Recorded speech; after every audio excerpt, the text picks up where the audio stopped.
సనాతన ధర్మం అనేది ఒక గొప్ప ధర్మం.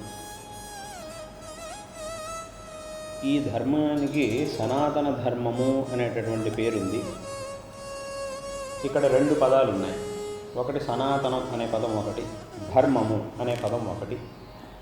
అలాగే ఇంకా కొంచెం విస్తారంగా చెప్పేటదే సనాతన వైదిక ధర్మము అని కూడా అంటాం. అందుకే శాస్త్రంలోనూ ఒక మాట చెప్తారు, మానాధీన మేయ సిద్ధి అని ఒక మాటని చెప్తారు. మేయం అంటే పదార్థం అని. దాని యొక్క సిద్ధి ఎప్పుడవుతుంది అని అంటే మానంతో అవుతుంది. మానం అంటే ప్రమాణం అని అర్థం. కాబట్టి ఈ ధర్మం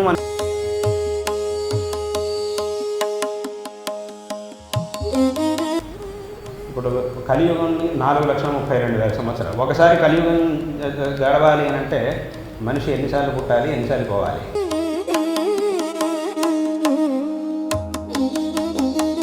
ఇప్పుడు ఎవరైనా మిమ్మల్ని సనాతన ధర్మం అంటే ఏమిటి అని ఒక ప్రశ్న అడిగినప్పుడు దానికి రెండు మాటల్లో సమాధానం చెప్పాలంటే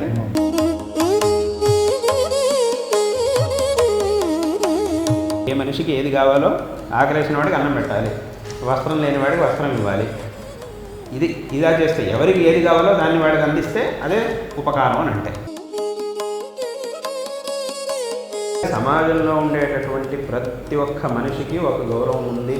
ప్రతి ఒక్క మనిషిని గౌరవించాలి. ఎవరిని మనం గౌరవించకుండా ఎవరిని మనం తుచ్చంగా చూసినా కూడా అది సరైనటువంటి పరిపూర్ణమైనటువంటి సమాజం అని అనిపించుకోవాలి. జగద్గురువు అనే పదానికి ఏమిటి అర్థం? జగద్గురువు అంటే ఏమిటి? అది ఊరికే అలా వాళ్ళకు వాళ్ళు పెట్టుకునే పేరా ఇది?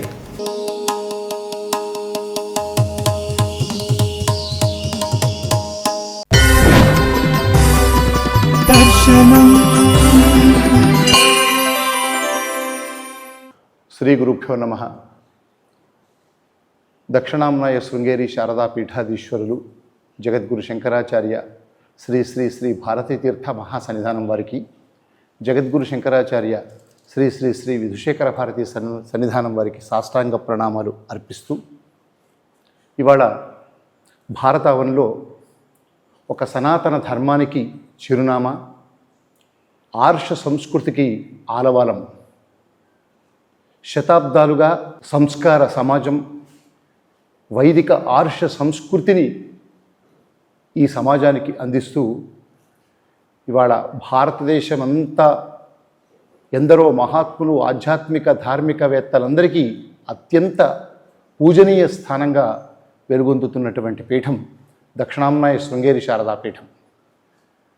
ఆదిశంకరాచార్యులు నెలకొల్పిన ఈ ఉత్కృష్ట ఆమ్నాయ పీఠంలో సురేశ్వరాచార్యులు ప్రథమ గురువు నుంచి ఈనాటి జగద్గురు శ్రీచరణుల దాకా కూడా తపస్సు, అనుష్ఠానం, ప్రపంచమంతటికి కూడా సనాతన ధర్మాన్ని పునరుజ్జీవింపజేసే ఒక ధర్మ ప్రచారం, ధర్మ ప్రసారాన్ని అందిస్తున్నటువంటి మహోన్నతమైనటువంటి పీఠం ఈ శృంగేరి శారదా పీఠం. రాష్ట్రపతి నుంచి సామాన్యుడి దాకా ఒకే విధమైనటువంటి శిష్య వాత్సల్యాన్ని, వారికి ఒక అత్యంత ఆదరణను, వాత్సల్యాన్ని చూపించే ఏకైక పీఠం ఈ జగద్గురు పీఠం.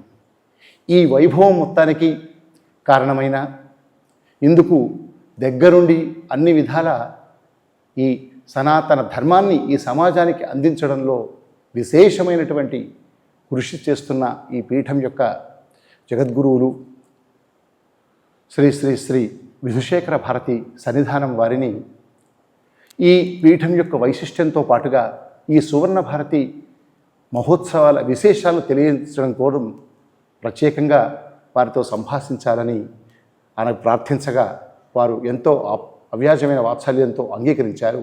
వారికి సాష్టాంగ ప్రణామాలు చేస్తూ, గురుగారు, ఈ సనాతన ధర్మం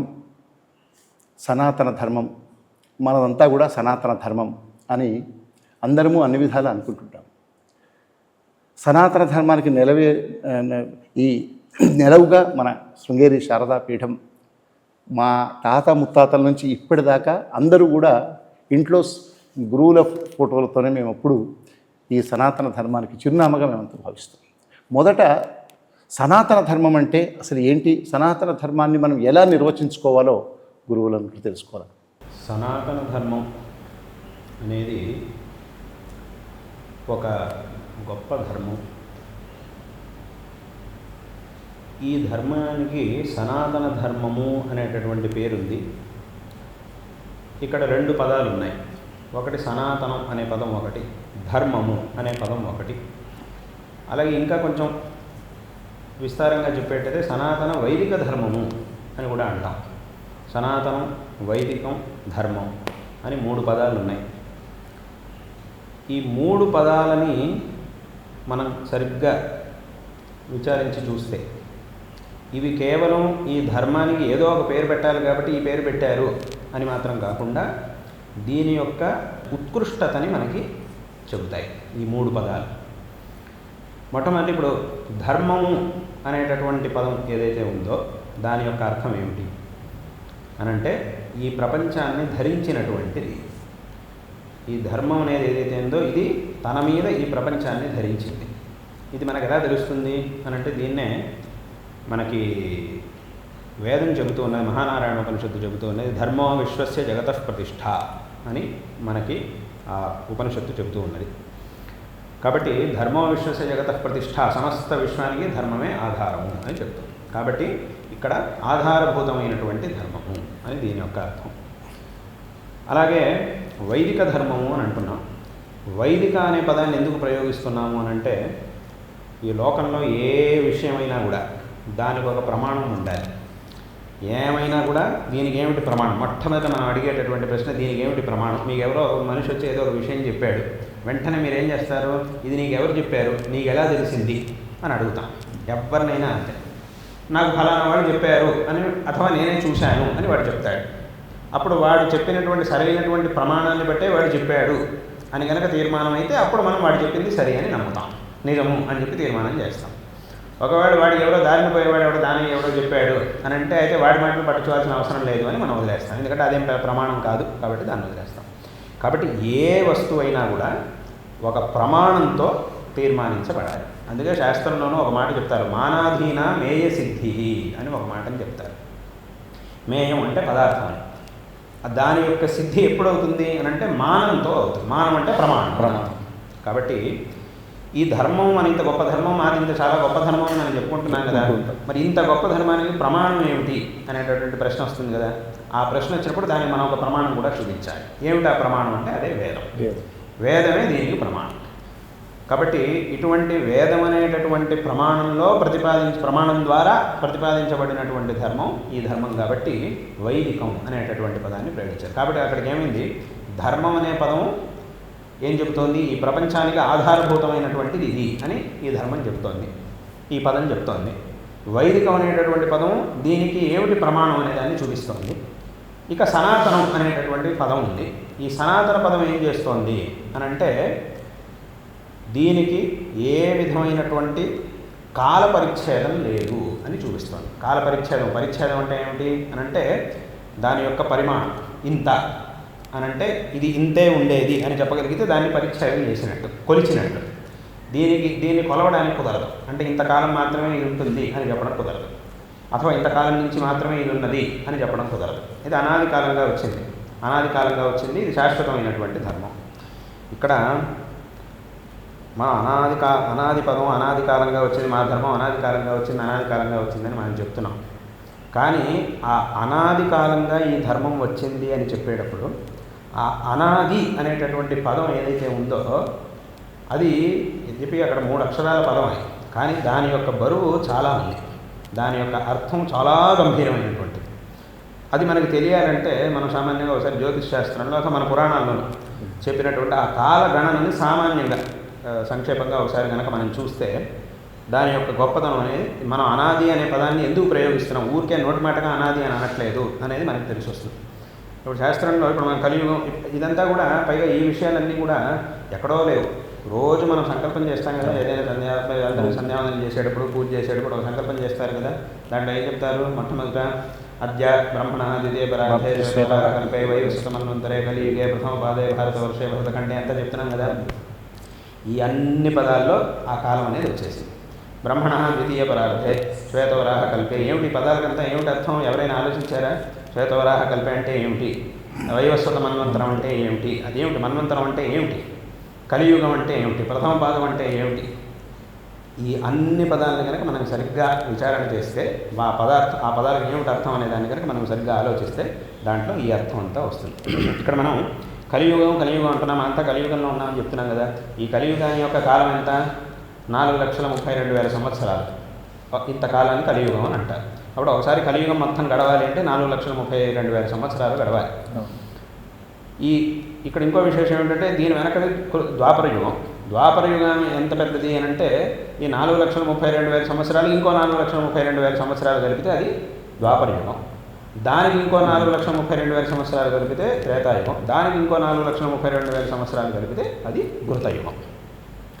ఇవన్నీ కూడా అన్ని యుగాలని కలుపుకుంటే వాటి యొక్క కాలం దాదాపుగా 43 లక్షల చిల్లర వస్తుంది. దీని అంతటినీ కలిపి ఒక మహాయుగం అని అంటారు. ఇప్పుడు మనిషి తన యొక్క ఆయుష్ నుంచి చూసుకోవడం మొదలెడితే అప్పుడు వాడికి తెలుస్తుంది. ఇప్పుడు మనిషి యొక్క ఆయుష్ సామాన్యంగా ఒక 100 సంవత్సరాలు. ఇప్పుడు కలియుగంని 4,32,000 సంవత్సరాలు. ఒకసారి కలియుగం గడవాలి అని అంటే మనిషి ఎన్నిసార్లు పుట్టాలి, ఎన్నిసార్లు పోవాలి, ఎన్నిసార్లు వీడు జన్మని పొందాల్సి వస్తుంది. ఒక 100 సంవత్సరాలు బతికేటటువంటి మనిషి, అందులో మనిషిగా పుడితే ఒక 100 సంవత్సరాలు, వేరే ఏదో ప్రాణులుగా పుడితే ఇంకా తక్కువే, ఇంకా ఎక్కువసార్లు. ఒకసారి మనిషి పుట్టిపోయే లోపు ఎన్నో ప్రాణులు ఎన్నోసార్లు జన్మనెత్తుతూ ఉంటాయి. అప్పుడు ఆ రకంగా ఎన్నిసార్లు జన్మలు వస్తాయి, ఎన్నిసార్లు మరణం వస్తుంది. ఇదంతా కేవలం కలియుగంలో మీరు ఆలోచిస్తే అప్పుడు ఇంత పెద్ద సంఖ్య. అలాగే 4 యుగాల్లోనూ ఆలోచిస్తే అది ఇంకా పెద్దది అవుతుంది. ఈ 4 యుగాల్ని కలిపితే ఒక మహాయుగం అని అంటారు.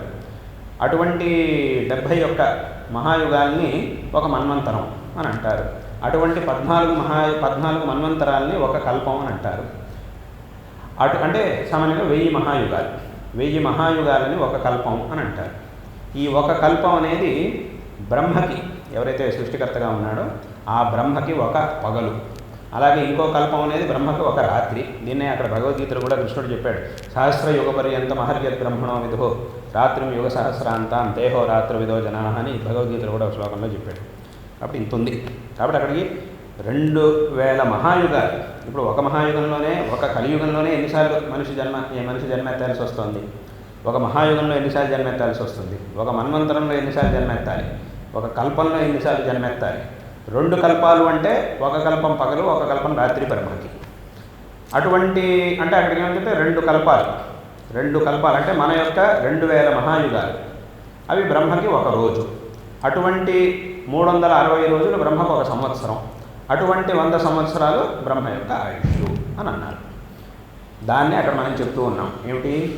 బ్రహ్మణ ద్వితీయ పరార్థే అని అంటున్నాం. పరార్థం అంటే ఆ బ్రహ్మ యొక్క 50 ఏళ్ల ఆయుష్ పరార్థం, ఒక పరార్థం. ఇంకో 50 ఏళ్ల ఆయుష్ని ఇంకో పరార్థం అని అంటారు. ఇప్పుడు ప్రస్తుతం ఉండేటటువంటి బ్రహ్మకి 50 ఏళ్ళు పూర్తయ్యాయి, ఇంకో తర్వాత 50 ఏళ్ళు నడుస్తున్నాయి. కాబట్టి ద్వితీయ పరార్థంలో ఉన్నాము అని చెప్తున్నాం. బ్రహ్మణ, ఈ సృష్టికర్త అయినటువంటి బ్రహ్మ యొక్క 2వ పరార్థంలో మనం ఉన్నాము అని చెప్తున్నాం. అలాగే ఈ పరార్థంలో శ్వేతవరాహ కల్పంలో ఉన్నాం. ఈ కల్పం చెప్పాం కదా, ఒక కల్పం. దీనికి శ్వేతవరాహ కల్పం అని పేరు. అటువంటి కల్పంలో ఉన్నాము. వైవస్వత మన్వంతరం, దాంట్లో 14 మన్వంతరాల్లో వైవస్వత మన్వంతరంలో ఉన్నాము. దాంట్లో వచ్చినటువంటి కలియుగంలో ఉన్నాము. అలా చెప్పుకుంటూ ప్రస్తుతం ఆ రోజు మనం ఆ కలియుగంలోనూ మళ్ళీ ప్రథమ పాదంలో, మొదటి పాదంలో మనం ఉన్నాము. అలా ఒక్కొక్కటిగా చెప్పుకుంటూ వచ్చి మనం ప్రస్తుతం ఏ రోజులో ఉన్నాము, ఏ తిథి అనేదాన్ని మనం చెప్పుకుంటూ వస్తున్నాం. కాబట్టి ఇంత పెద్ద సంఖ్య ఉంది. ఇప్పుడు ఆ బ్రహ్మ యొక్క ఆయుష్ని మన యొక్క ఆయుష్ని కనుక మనం చూసుకుంటే, పోల్చుకుంటే ఎంత అవుతుంది? అసలు చాలా తేడా వస్తుంది. ఒక బ్రహ్మ యొక్క ఆయుష్ పూర్తయ్యేలోపు ఎన్నిసార్లు జన్మనెత్తాల్సి వస్తుంది, ఎన్నిసార్లు పోవాల్సి వస్తుంది. శంకరాచార్య వారు చెప్పినట్టు పునరపి జననం, పునరపి మరణం, ఇలా చాలా చెప్పారు. కాబట్టి ఇన్ని విషయాలు, ఇంత పెద్ద దీర్ఘకాలం. అయితే అక్కడ కూడా ఇంకా లెక్క పూర్తవలేదు. ఇదంతా కూడా ఒక బ్రహ్మ యొక్క ఆయుష్. ఇప్పుడు 100 ఏళ్ళు బ్రహ్మ ఆయుష్ అంటున్నాం కదా, మరి ఆ 100 ఏళ్ల క్రితం ఈ బ్రహ్మ ఎక్కడున్నాడు? అథవా ఆ 100 ఏళ్ళు అయిపోయిన తర్వాత మరి బ్రహ్మ ఏమవుతాడు? ఇంకో బ్రహ్మ వస్తాడు. ఎందుకంటే ఇక్కడ బ్రహ్మ, ఇంద్రుడు, అగ్ని ఇవన్నీ కూడా పదవులు. అవన్నీ కూడా ఏదో ఒక వ్యక్తుల పేర్లు. ముఖ్యమంత్రి, రాష్ట్రపతి, ప్రధానమంత్రి, ముఖ్యమంత్రులాగా ఆ స్థానంలోకి ఎవరు వస్తారో వాళ్ళని ప్రధానమంత్రి అని అంటాం. అదేదో ఒక వ్యక్తి, ప్రధానమంత్రి అంటే ఎవరో ఒక వ్యక్తి పేరు కాదు. అది ఆ స్థానానికి ఎవరు వస్తారో ఆయన్ని మనం ప్రధానమంత్రి అని అంటాం. ముఖ్యమంత్రి అని కూడా అంతే. బ్రహ్మ అంటే కూడా ఏమిటి? సృష్టికర్త బ్రహ్మ అంటే ఏమిటి? అది ఎవరో ఒక వ్యక్తి పేరు కాదు. ఆ స్థానానికి ఎవరు వస్తారో వాళ్ళని బ్రహ్మ అని అంటాం. అందుకే ఇప్పుడు మీరు ఆంజనేయ స్వామి 108 నామాలు చూస్తే దాంట్లో ఒక నామం ఉంటుంది, భవిష్యత్ చతురాన్నాయ నమః అని ఒక నామం ఉంటుంది. భవిష్యత్ బ్రహ్మ అంటే ఇప్పుడు ఉన్నటువంటి బ్రహ్మ యొక్క అవధి పూర్తయిన తర్వాత ఆంజనేయ స్వామి బ్రహ్మస్వరూపంలో ఉండి మళ్ళీ ప్రపంచం యొక్క సృష్టిని చేస్తాడు అని దాని యొక్క తాత్పర్యం. కాబట్టి ఈ రకంగా అలాగే ఇంద్రుడు కూడా అంతే. మనకి వామనుడి అష్టోత్తర శతనామాలు చదువుతుంటే దాంట్లో ఒక నామం వస్తుంది, బలి భావీంద్ర పట్టదాయ నమః అని ఒక నామం ఉంది. అంటే ఆ బలి తన మొత్తాన్ని భగవంతుడికి సమర్పించి పాతాళలోకానికి వెళ్ళిపోయిన తర్వాత ప్రసన్నుడైనటువంటి విష్ణువు వామనుడు బలికి ఒక వరం ఇస్తాడు. ఏమిటంటే భవిష్యత్తులో ఇప్పుడున్నటువంటి ఇంద్రుడి అవధి పూర్తయిన తర్వాత భవిష్యత్తులో నీకు ఆ ఇంద్ర పదవి లభిస్తుంది. అయితే అప్పటి వరకు నువ్వు పాతాళంలో ఉండాల్సి వస్తుంది, భవిష్యత్తులో నువ్వు ఇంద్రుడి స్థానానికి వస్తావు అని ఒక వరాన్ని ఇస్తాడు. కాబట్టి ఇవన్నీ కూడా పదవులు. కాబట్టి అక్కడికి ఏమైంది, ఇప్పుడున్నటువంటి బ్రహ్మ యొక్క కాలం ఇది, ఇంకా దీనికంటే వెనకాల ఒక బ్రహ్మ, దాని వెనకాల ఒక బ్రహ్మ, దాని వెనకాల ఒక బ్రహ్మ, అదంతా లెక్కేసుకుంటే ఆ కాలగణన అనేది అది అనంతమైనటువంటి కాలగణన. ఇంత లెక్కని దృష్టిలో పెట్టుకొని మా యొక్క ధర్మం సనాతన ధర్మము అని మనం అంటున్నాం. కాబట్టి ఇక్కడ అదే అనాది కాలం నుంచి వచ్చినటువంటి ధర్మము అని అంటున్నాం. కాబట్టి ఇక్కడ ఏదో అనాది అంటే ఏదో ఒక పదం ఊరికే చెప్పేయడం కాదు, ఇంత గంభీరమైనటువంటి అర్థం పెట్టుకొని దీన్ని మనం చెప్తున్నాం. అయితే ఇదంతా కూడా మనకి నిరంతరం స్మరణలో ఉండాలి అనే ఉద్దేశంతోనే ఈ ప్రతి ఒక్క అనుష్ఠానంలోనే ఈ సంకల్పాన్ని మన పెద్దవాళ్ళు ఏర్పరిచారు. కాబట్టి అది సామాన్యంగా అందరూ ఊరికే సంకల్పం చెప్పేసుకుంటూ వెళ్ళిపోతుంటారు. దానికి ఏమిటి పదం, ఈ పదానికి ఏమిటి అర్థం అనేది ఎవరు విచారణ చేయరు. ప్రమాణం, సనాతన ధర్మానికి ప్రమాణం అది. కాబట్టి ఇది అనాది కాలం నుంచి వచ్చినటువంటి ధర్మం. కాబట్టి దీని వెనకాల ఇంత అర్థం ఉంది. కాబట్టి దీన్ని సనాతనం అని అన్నారు. ఎప్పుడూ ఉండేటటువంటిది, ఎప్పుడూ వినాశం లేనటువంటిది, ఆది లేనటువంటి, ఆద్యంతము లేనటువంటి ధర్మము అని దీని యొక్క అర్థం. కాబట్టి ఇది ఇక్కడ సనాతన ధర్మం అనే పదానికి అర్థం. అందుకే ఈ సనాతనం అనే పదాన్ని నేను చాలా చోట్ల చెప్తూ ఉంటాను. ఈ సనాతనం అనే పదాన్ని 2 చోట్ల మాత్రమే ప్రయోగిస్తాం. ఒకటి దేవుడి గురించి చెప్పేటప్పుడు సనాతనుడు అని అంటాం, రెండోది మన ధర్మం. ఈ ధర్మం సనాతనం, భగవంతుడు సనాతనుడు. భగవంతుడికి ఆద్యంతాలు లేవు కాబట్టి ఆయన్ని సనాతనుడు అని అంటాం. ధర్మానికి ఆద్యంతాలు లేవు కాబట్టి దీన్ని సనాతనం అని అన్నారు. ఇది అక్కడ ఉండేటప్పుడు. కాబట్టి సనాతనం వైదికం ధర్మం, సనాతన వైదిక ధర్మము అని మనం దీన్ని అంటూ ఉన్నాం. ఇక్కడ ఇది ధర్మం యొక్క ఇంత ఆ పేరుకి ఏమిటి అర్థం అనే దాని గురించి ఇదంతా అయింది. ఇంకా ఆ ధర్మంలో మనం ఆచరించాల్సినటువంటిది దాంట్లో చాలా విషయాలు ఉన్నాయి, చాలా విస్తారమైనటువంటి విషయాలు ఉన్నాయి. అయితే దాన్ని సంక్షేపంగా చెప్పాలంటే దాన్ని కూడా నేను చాలా చోట్ల చెప్తూ ఉంటాను. సంక్షేపంగా చెప్పాలి అంటే మన సనాతన ధర్మం చెప్తున్నది ఏమిటి అనంటే భగవదారాధన చెయ్యి, పరోపకారం చెయ్యి. ఈ 2 విషయాలనే మన సనాతన ధర్మం చెప్తాం. ఇప్పుడు ఎవరైనా మిమ్మల్ని సనాతన ధర్మం అంటే ఏమిటి అని ఒక ప్రశ్న అడిగినప్పుడు దానికి 2 మాటల్లో సమాధానం చెప్పాలంటే ఇది భగవదారాధన చేయడం, పరోపకారం చేయడం, ఇతరులకు ఉపకారం చేయడం. ఇదే సనాతన ధర్మం అంటే. ఎవరైతే భగవదారాధన చేస్తాడో, పరోపకారం చేస్తాడో వాడు సనాతన ధర్మ అనుయాయి అని అర్థం. అసలైనటువంటి సనాతన ధర్మాన్ని ఆచరించేవాడు వాడు.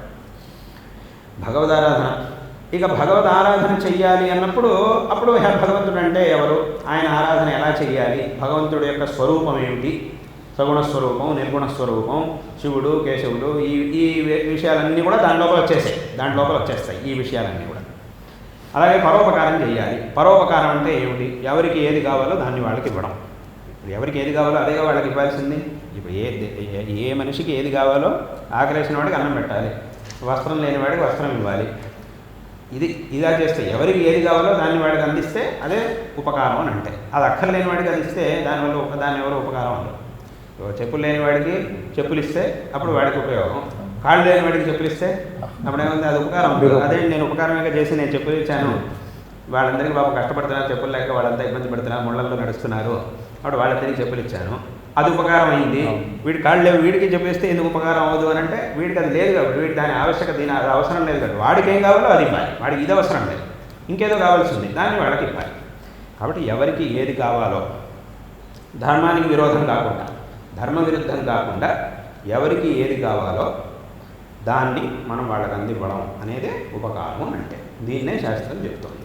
దాంట్లోనే అన్నదానం, వస్త్రదానం, ధనదానం, విద్యాదానం, ఇవన్నీ కూడా ఆ దానాలన్నీ కూడా దాంట్లో వచ్చాయి. కాబట్టి ఇదే మన యొక్క సనాతన ధర్మం చెప్తున్నటువంటిది, ప్రధానంగా చెప్తున్నటువంటి విషయాలు భగవదారాధన చెయ్యాలి, అలాగే పరోపకారం చెయ్యాలి. ఈ విషయాన్ని చెప్పడం కోసమే ఇన్ని వేదాలు, ఇన్ని పురాణాలు, ఇవన్నీ. ఇప్పుడు ఆ భగవద్గీతలో చెప్పినట్టుగా భగవదారాధన అన్న వెంటనే మనకు వచ్చే ప్రశ్న ఏమిటి? భగవంతుడు అంటే ఎవరు, ఆయన ఆరాధన ఎలా చెయ్యాలి ఇత్యాది ప్రశ్నలన్నీ మనకు వస్తాయి. ఇప్పుడు భగవంతుడు అంటే ఆయనకి సగుణ స్వరూపం అని ఒకటి ఉంది, నిర్గుణ స్వరూపం ఉంటుంది. ఈ సగుణ స్వరూపాన్ని ఆరాధించడం అంటే అదే పూజ, ఇవన్నీ కూడా. నిర్గుణ స్వరూపాన్ని ఆరాధించడం అంటే అది వేదాంతం, దాన్నే వేదాంతం చింతన చేయడం. కాబట్టి ఇవన్నీ కూడా భగవదారాధన లెక్కలోకే వస్తాయి. కాబట్టి ఈ విషయాన్ని మన సనాతన ధర్మం చెబుతూ ఉన్నది. అదే రకంగా ఈ సనాతన ధర్మం అనేది ప్రతి ఒక్కరిని కూడా గౌరవించాలి, ప్రపంచంలో ఉండేటటువంటి ప్రతి ఒక్కరిని గౌరవించాలి అని చెప్తోంది ఈ ధర్మం. అంతే తప్ప ఎవరో వేరే వాడిని అయితే తుచ్చంగా చూడొచ్చు, వీడినైతే గొప్పగా చూడాలి, వీడినైతే తుచ్చంగా చూడాలి అనేటటువంటి అని మన ధర్మం ఇప్పుడు చెప్పదు. కానీ ఈ ధర్మం ఇలా చెబుతోంది అని ఎవడైనా భ్రమతో యథేచ్ఛంగా ప్రవర్తించాడు అని అంటే అది వాడి తప్పు తప్ప ధర్మం యొక్క అపరాధం కాదు. ఇప్పుడు లోకంలో కొన్ని విభాగాలు ఉంటాయి. ఏదైనా ఒక పెద్ద సంస్థ అన్నప్పుడు ఆ సంస్థలో కొన్ని విభాగాలు ఉంటాయి. ఇదో డిపార్ట్మెంటు, అదో డిపార్ట్మెంటు అని ఉంటుంది. దానికి సంబంధించిన వ్యవహారాలు ఒకలా ఉంటాయి. అవన్నీ కూడా ఒకే సంస్థకి సంబంధించినవి. అయితే వ్యవహార దృష్ట్యా ఇన్ని విభాగాన్ని చేయడం అనేది ఉంటుంది. కాబట్టి ఆ విభాగానికి సంబంధించినటువంటి వ్యవహారాలన్నీ ఇలా జరగాలి, దానికి ఒక ముఖ్యస్థుడు ఉంటాడు. ఈ విభాగానికి సంబంధించినటువంటి వ్యవహారాలన్నీ ఇలా జరగాలి, దానికి ఒక ముఖ్యస్థుడు, ఇలా ఒక్కొక్క విభాగానికి ఒక్కొక్క ముఖ్యస్థుడు ఉంటాడు. వాళ్ళ కర్తవ్యాలు అవన్నీ కూడా వేరే వేరే ఉంటాయి. వాళ్ళందరూ కూడా వాళ్ళ కర్తవ్యాన్ని సరిగ్గా నిర్వహిస్తూ ఈ విభాగం వాడు దాంట్లో తలదూర్చకుండా, వాడు దీంట్లోకి తలదూర్చకుండా అందరూ కూడా వాళ్ళ పనులను చక్కగా చేస్తూ ఉన్నప్పుడు అప్పుడు సంస్థ చాలా చక్కగా నడుస్తుంది. ఇప్పుడు శరీరం ఉంది, ప్రతి ఒక్క అంగము ఈ శరీరానికి కావాలి. శరీరంలో ఏ ఒక్క అంగం లేకపోయినా కూడా అది వాడిని వికలాంగుడు అని మనం అనాలి. ఏదో ఒక వేలు లేదు, ఒక వేలు లేకపోవడం వల్ల ఏమిటి నష్టం? ఏదో చిటికన వేలు లేదు వాడికి, దానివల్ల పెద్దగా నష్టం లేకపోవచ్చు. మనం పైపైన చూసినప్పుడు దానివల్ల ఏమిటి పెద్దగా నష్టమేం లేకపోవచ్చు. కానీ అది కూడా ఒక అంగమే, దాన్ని కూడా వదలడానికి. అది లేకపోయినా, అదొక్క అంగం లేకపోయినా కూడా వీడు వికలాంగుడు అని అనిపించుకుంటాడు. కాబట్టి ఇప్పుడు ఉన్న శరీరంలో ఉండే అణువు కూడా మనకి ముఖ్యమే. ఏ ఒక్కటి లేకపోయినా కూడా వాడు వికలాంగుడు అనేటటువంటి లెక్కలోకి వస్తాడు. వాడి శరీరం పరిపూర్ణం కాదు. వికలాంగుడు అంటే ఏమన్నా దాని అర్థం వాడి శరీరం పరిపూర్ణంగా లేదు అనే దాని యొక్క అర్థం. అదే రకంగా సమాజంలో ఉండేటటువంటి ప్రతి ఒక్క మనిషికి ఒక గౌరవం ఉంది. ప్రతి ఒక్క మనిషిని గౌరవించాలి. ఎవరిని మనం గౌరవించకుండా, ఎవరిని మనం తుచ్చంగా చూసినా కూడా అది సరైనటువంటి పరిపూర్ణమైనటువంటి సమాజం అని అనిపించుకోవాలి, పరిపూర్ణమైనటువంటి అభివృద్ధి అని అనిపించుకోవాలి. అందరికీ కూడా మనం తప్పకుండా ఎవరి గౌరవం వాళ్ళకి తప్పకుండా ఇవ్వాలి. ఎందుకంటే ఏది చెప్పింది, ఇప్పుడు శరీరంలో ఉండే ఒక్కొక్క అంగానికి ఒక్కొక్క కర్తవ్యం ఉంది. కాళ్ళకు ఒక కర్తవ్యం ఉంది, చేతికి ఒక కర్తవ్యం ఉంది, కళ్ళకు ఒక కర్తవ్యం ఉంది. ప్రతి ఒక్క అంగానికి ఒక్కొక్క కర్తవ్యం ఉంది. అవన్నీ కూడా వాట్ల పనులను చక్కగా చేస్తూ ఉంటే అప్పుడు అది పరిపూర్ణమైనటువంటి శరీరం. ఏదో కాలు పని చేయట్లేదు, చెయ్యి పని చేయట్లేదు, అది పరిపూర్ణమైనటువంటి ఆరోగ్యవంతమైనటువంటి శరీరం కాదు. కాబట్టి ఇక్కడ ప్రతి ఒక్క అంగం యొక్క ఆరోగ్యము మనకి ముఖ్యం. ఏ అంగం ఎక్కడ అనారోగ్యమైనా కూడా, అందుకే ఇప్పుడు ఎక్కడ ఒక చోట అనారోగ్యం మొదలైనా కూడా దాన్ని మనం అలాగే వదిలేస్తే ఏమవుతుంది? ఇదేదో వేడిలోనే కదా, ఓ పాము కరిచింది అనుకోండి వేలికి, అది వేలికేగా కరిచింది పర్వాలేదు రండి, అదే తలకో మేడకో కరిచుంటే ఆలోచించాలి, కానీ వేలి కరిస్తే ఎందుకంటే ఆలోచించడం అని అనలేం. ఎందుకంటే అది కూడా మన అంగమే, ఈ శరీరం యొక్క అంగమే అది. దాన్ని కనుక మనం అలాగే వదిలేస్తే అదేమవుతుంది? వెంటనే అక్కడి నుంచి బాగి శరీరం మొత్తం బాగుతుంది. అప్పుడు ఈ సమాజంలో ఏ ఒక్కడికి కష్టం వచ్చినా కూడా దాన్ని మనం అలాగే వదిలేస్తే, పోతే పోనీ వాడు మనకి ఎందుకని చెప్పి వదిలేస్తే అది అలా వ్యాపించి మొత్తం సమాజమే నాశనమే. కాబట్టి మన ధర్మం ఏం చెప్తోంది? అందరినీ కూడా ఎంతో గౌరవంగా చూడాలి, ప్రతి ఒక్క మనిషికి గౌరవం ఇవ్వాలి. అయితే ఏమిటంటే ఇప్పుడు చెప్పినట్టుగా ఒక సంస్థలో ఒక్కొక్క విభాగానికి చెందినటువంటి కార్యశైలి, కర్తవ్యాలు, ఆ వ్యవహారాలు అవన్నీ కూడా వేరువేరుగా ఉంటాయి. అవన్నీ కూడా ఇప్పుడు వీళ్ళందరూ ఒక సంస్థ యొక్క ఉద్యోగులు అనేటటువంటి విషయంలో ఏమాత్రం సందేహం లేదు, అందులో అంతా ఒకటే. కొన్ని విషయాల్లో మాత్రం వీడికో కర్తవ్యం, వాడికో కర్తవ్యం అనేటటువంటి భేదం ఉంటుంది. అయితే ఇప్పుడు ఆ భేదాన్ని పెట్టుకొని వీడు పెద్దవాడు, వీడిని ఎలాగైనా, ఇప్పుడు ఒకడు ఉన్నాడు సంస్థలో ముఖ్యస్థుడు, అధికారి ఒకడు ఉన్నాడు, వాడి కింద పనిచేసేవాడు అని ఒకడు ఉన్నాడు. ఇప్పుడు ఒక పైనుండే అధికారి, కింద పనిచేసేవాడు అనేటటువంటి భేదం ఎందుకు వచ్చింది? ఆ భేదాన్ని ఎందుకు పెడుతున్నాం లోకంలో అన్ని చోట్ల అది ఒకటి ఇక్కడ మాత్రం కాదు, ప్రపంచంలో ఎక్కడికి వెళ్ళినా కూడా వీడు ఒక అధికారి, వీడు వాడి కింద పనిచేసేవాడు, ఈ భేదాలు ఉన్నాయి. ఇవన్నీ ఎందుకు వచ్చినాయి అని అంటే వ్యవహారం కోసం. ఇప్పుడు ఆ పైన ఉండేవాడు, పైన కూర్చున్నటువంటి వాడు వీడు నా కింద పనిచేసేవాడు కదా, కాబట్టి నేను వీడిని ఎలాగైనా చూడొచ్చు, వీడిని తుచ్చంగా చూడొచ్చు అని చెప్పి వాడిని తుచ్చంగా చూస్తే దానివల్ల ఏమవుతుంది? అలా చూడడానికి వీల్లేదు, అలా చూడకూడదు. వీడిని నీ కింద పెట్టింది ఎందుకు అని అంటే వాడికి ఒక సామర్థ్యం ఉన్నది, వాడి సామర్థ్యాన్ని బట్టి వాడి చేత నువ్వు పని చేయిస్తే, వాడికి నువ్వు మార్గదర్శనం చేసి పని చేయించుకుంటే సంస్థకి మంచిది అవుతుంది, వాడికి మంచిది, సంస్థకి మంచిది, నీకు మంచిది. కాబట్టి వాడు నీ ముందు ఉన్నాడు. అలాగే ఇప్పుడు ఆ కింద ఉండేవాడు వీడు నా అధికారి అని ఎందుకు ఒప్పుకోవాలి అని అంటే వాడిని మార్గదర్శనం చేసేవాడు, నీకంటే ఎక్కువ సామర్థ్యం కలిగిన వాడు కాబట్టి నీకు అధికారిగా ఉన్నాడు, కాబట్టి నీకు మార్గదర్శనం చేస్తాడు. వాడు చేసినటువంటి మార్గదర్శనంతో నువ్వు చక్కగా పనిచేస్తే నీకు మంచి పేరు వస్తుంది, వాడికి మంచి పేరు వస్తుంది, సంస్థకి మంచి పేరు వస్తుంది. కాబట్టి ఇటువంటి విభాగాల్ని ఇవన్నీ కూడా ఈ దృష్టితో చేస్తున్నాం. కాబట్టి ఇప్పుడు వీడు అధికారి, వీడు కింద ఉండేవాడు, వాడిపైన వీడు పనిచేస్తున్నాడు అనేటటువంటి భేదాన్ని కల్పించింది ఎందుకనంటే వీళ్ళు ఇద్దరు కొట్టుకోవడానికి కాదు, వాళ్ళిద్దరిలో ఏదో వైరం కలిగించడానికి కాదు, దాని యొక్క నిర్వహణ కోసం. ఆ ఒక నిర్వహణ అనేటటువంటి ఉద్దేశంతో దీన్ని అక్కడ చేసి ఉంటారు. ఇప్పుడు ఆ పైన పనిచేసేవాడు కింద పనిచేసేవాడిని ఏం చేయాలి? వాడికి కావాల్సిన రీతిలో పని చేయించాలి, వాడి కర్తవ్యం ఏమిటో చక్కగా పని చేయించాలి, వాడికి కావాల్సింది వాడికి ఇవ్వాలి. అంతే తప్ప వీడు నా కింద పని చేస్తున్నాడు కాబట్టి వీడిని నేను ఏమైనా అనొచ్చు, ఎంత తుచ్చంగా నీచంగా చూడొచ్చు అనుకుంటూ ఏదేదో చేయడం మొదలెడితే అప్పుడు ఏమవుతుంది? అది వాడి తప్పు అవుతుంది తప్ప, ఆ వ్యక్తి తప్పు అవుతుంది తప్ప సంస్థ దాని వ్యవస్థ ఏదైతే ఉంటుందో దాని తప్పు కాదు, దానికి సంబంధించినటువంటి తప్పు కాదు. కాబట్టి ఇదంతా కూడా ఉంది. కాబట్టి అదే రకంగా ఈ ధర్మం అనేది ఏదైతే ఉందో ఇందులో కొన్ని విభాగాలు ఉన్నాయి. ఇవన్నీ కూడా కేవలం ఈ లోకస్థితి కోసం చేయబడినటువంటివే తప్ప దీన్ని పెట్టుకొని ఎవరైనా విశృంఖలంగా ప్రవర్తిస్తే అది ఆ వ్యక్తుల యొక్క దోషం ఏమవుతుంది తప్ప ఆ ధర్మం యొక్క దోషం అనేది అవ్వదు. ఇప్పుడు ఈ విభాగాలు ఇవన్నీ పక్కన పెట్టండి. ఇద్దరు అన్నదమ్ములు ఉన్నారు, ఒకే తల్లి కడుపున పుట్టిన వాళ్ళు ఇద్దరు అన్నదమ్ములు ఉన్నారు. వాళ్ళిద్దరూ కనుక పరస్పరం గొడవ పడితే, ఈ అన్న తమ్ముళ్ళు వీళ్ళిద్దరు కనుక ఒకళ్ళొకళ్ళు కొట్టుకుంటే అక్కడ ఏముంది? దాని ఆ తప్పు ఎవరిది? వాళ్ళల్లో ఉండేటటువంటి దోషం. ఇద్దరిలో ఎవరో ఒకళ్ళు ఏదో ఒక దోషం ఉండాలి, దానివల్ల వాళ్ళిద్దరికి గొడవ వచ్చింది. అథవా ఇద్దరిలోనూ ఉండొచ్చు దోషం, దానివల్ల వాళ్ళిద్దరికి గొడవ వచ్చింది. కాబట్టి ఇప్పుడు ఏమైంది? వీళ్ళిద్దరు అన్నదమ్ములు ఉంటే ఇట్లా వీళ్ళిద్దరు గొడవ పడుతున్నారని చెప్పి అసలు ఈ వ్యవస్థ సరే తప్పు అని అనడానికి వీల్లేదు. కాబట్టి ఇక్కడ ఏం చేయాలంటే మనిషి చైతన్యాన్ని సంపాదించుకోవాలి. మనిషి తనలో ఉండేటటువంటి ఈ కామక్రోధాదులన్నింటినీ నియంత్రించుకొని అందరినీ చక్కగా గౌరవిస్తూ అందరితోనూ కలిసి చక్కగా ఎవరెవరు వాళ్ళ కర్తవ్యాన్ని, వాళ్ళ బాధ్యతల్ని, వాళ్ళ కర్తవ్యాన్ని వాళ్ళ పరిధుల్లో అందరూ ఉంటూ ఎవరిని అనవసరంగా అవమానించడం అథవా ఇత్యాది ఇవి చేయకుండా వాళ్ళ పనులను వాళ్ళు చేసుకుంటూ పోతే చాలా చక్కగా సాగుతుంది. ఇట్లాగే సాగింది, అనాది కాలంగా ఇట్లాగే సాగుతూ వచ్చింది. కాబట్టి ఇది మనకి చాలా అవసరం. కాబట్టి మనుషులు మారాలి, వాళ్ళల్లో ఉండేటటువంటి ఆ సామర్థ్యం, వాళ్ళలో ఉండేటటువంటి ఆ భావన మారాలి, అందరికీ కూడా గౌరవం ఇవ్వాలి, ఎవరి పనులు వాళ్ళు చేసుకోవాలి, ఇంకోళ్ళకి గౌరవం ఇవ్వాలి. కాబట్టి కాబట్టి ఇదంతా ఎందుకు వచ్చింది అంటే ఈ ధర్మం అనేది ప్రతి ఒక్కరిని నువ్వు గౌరవించాలి. అందుకే ఒక మాట ఉంది శాస్త్రంలో, ఆత్మవత్ సర్వభూతాన్ని యః పశ్యతి సపశ్యతి అని చెప్పారు. ఎవరైతే తనలాగే అందరినీ చూస్తాడో తనకు ఏదైనా ఇబ్బంది కలిగితే ఎలాగైతే తనకి దుఃఖం కలుగుతుందో అలాగే వీడికి ఇంకోటి ఏదైనా చేస్తే వాడికి అలాగే దుఃఖం కలుగుతుంది. కాబట్టి వాడిని ఏం చేయకూడదు అనేటటువంటి భావన వీడికి రావాలి. ఈ దృష్టితో ఎవడైతే చూస్తాడో వాడు నిజమైనటువంటి జ్ఞాని అని శాస్త్రం చెబుతూ ఉన్నది. కాబట్టి ఈ ధర్మం మనకి ముఖ్యంగా చెబుతూ ఉన్నటువంటిది భగవదారాధన చెయ్యాలి, పరోపకారం చెయ్యాలి, ఎవరికి ఏది కావాలో దాన్ని మన శక్తి అనుసారంగా వాళ్ళకి మనం ఉపకారం చేయాలి అని ఈ యొక్క సనాతన ధర్మం చెబుతూ ఉన్నది.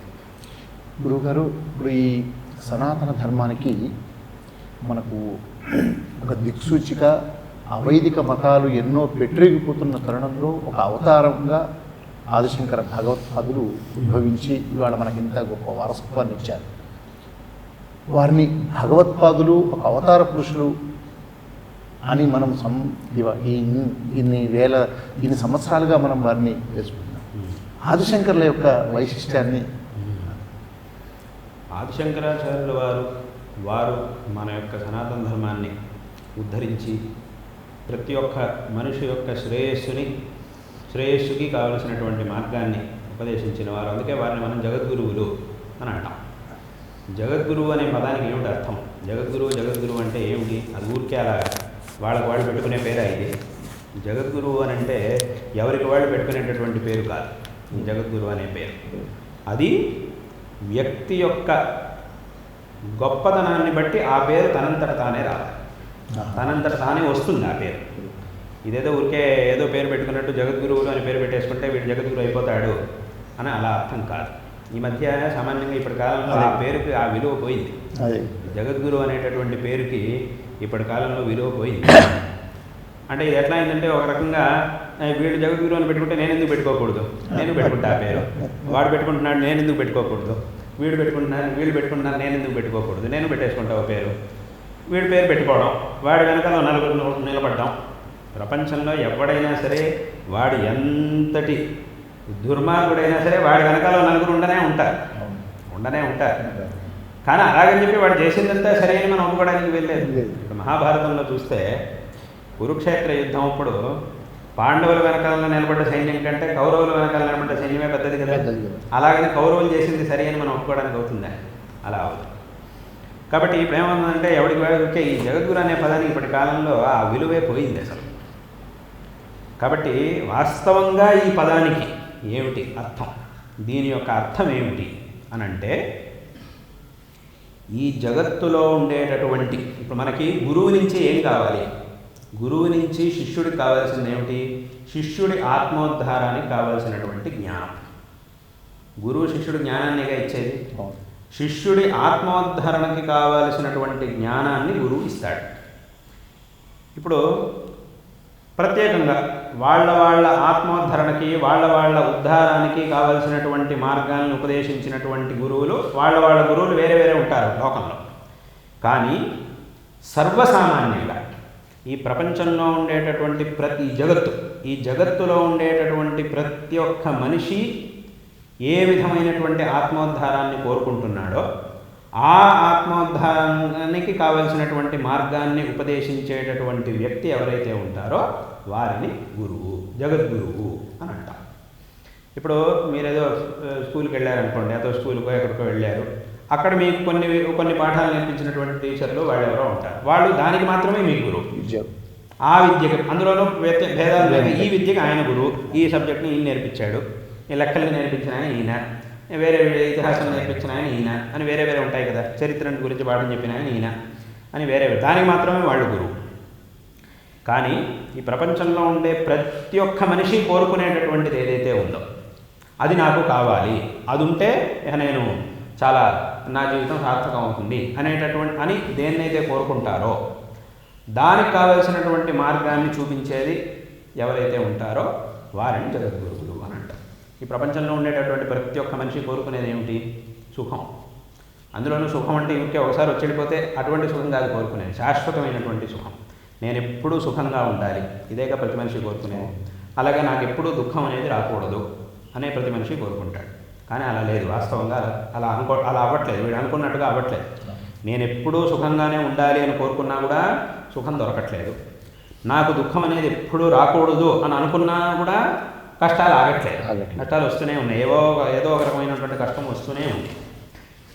ఇదంతా జరుగుతోంది. కానీ దీని నుంచి మనం బయటికి రావాలి.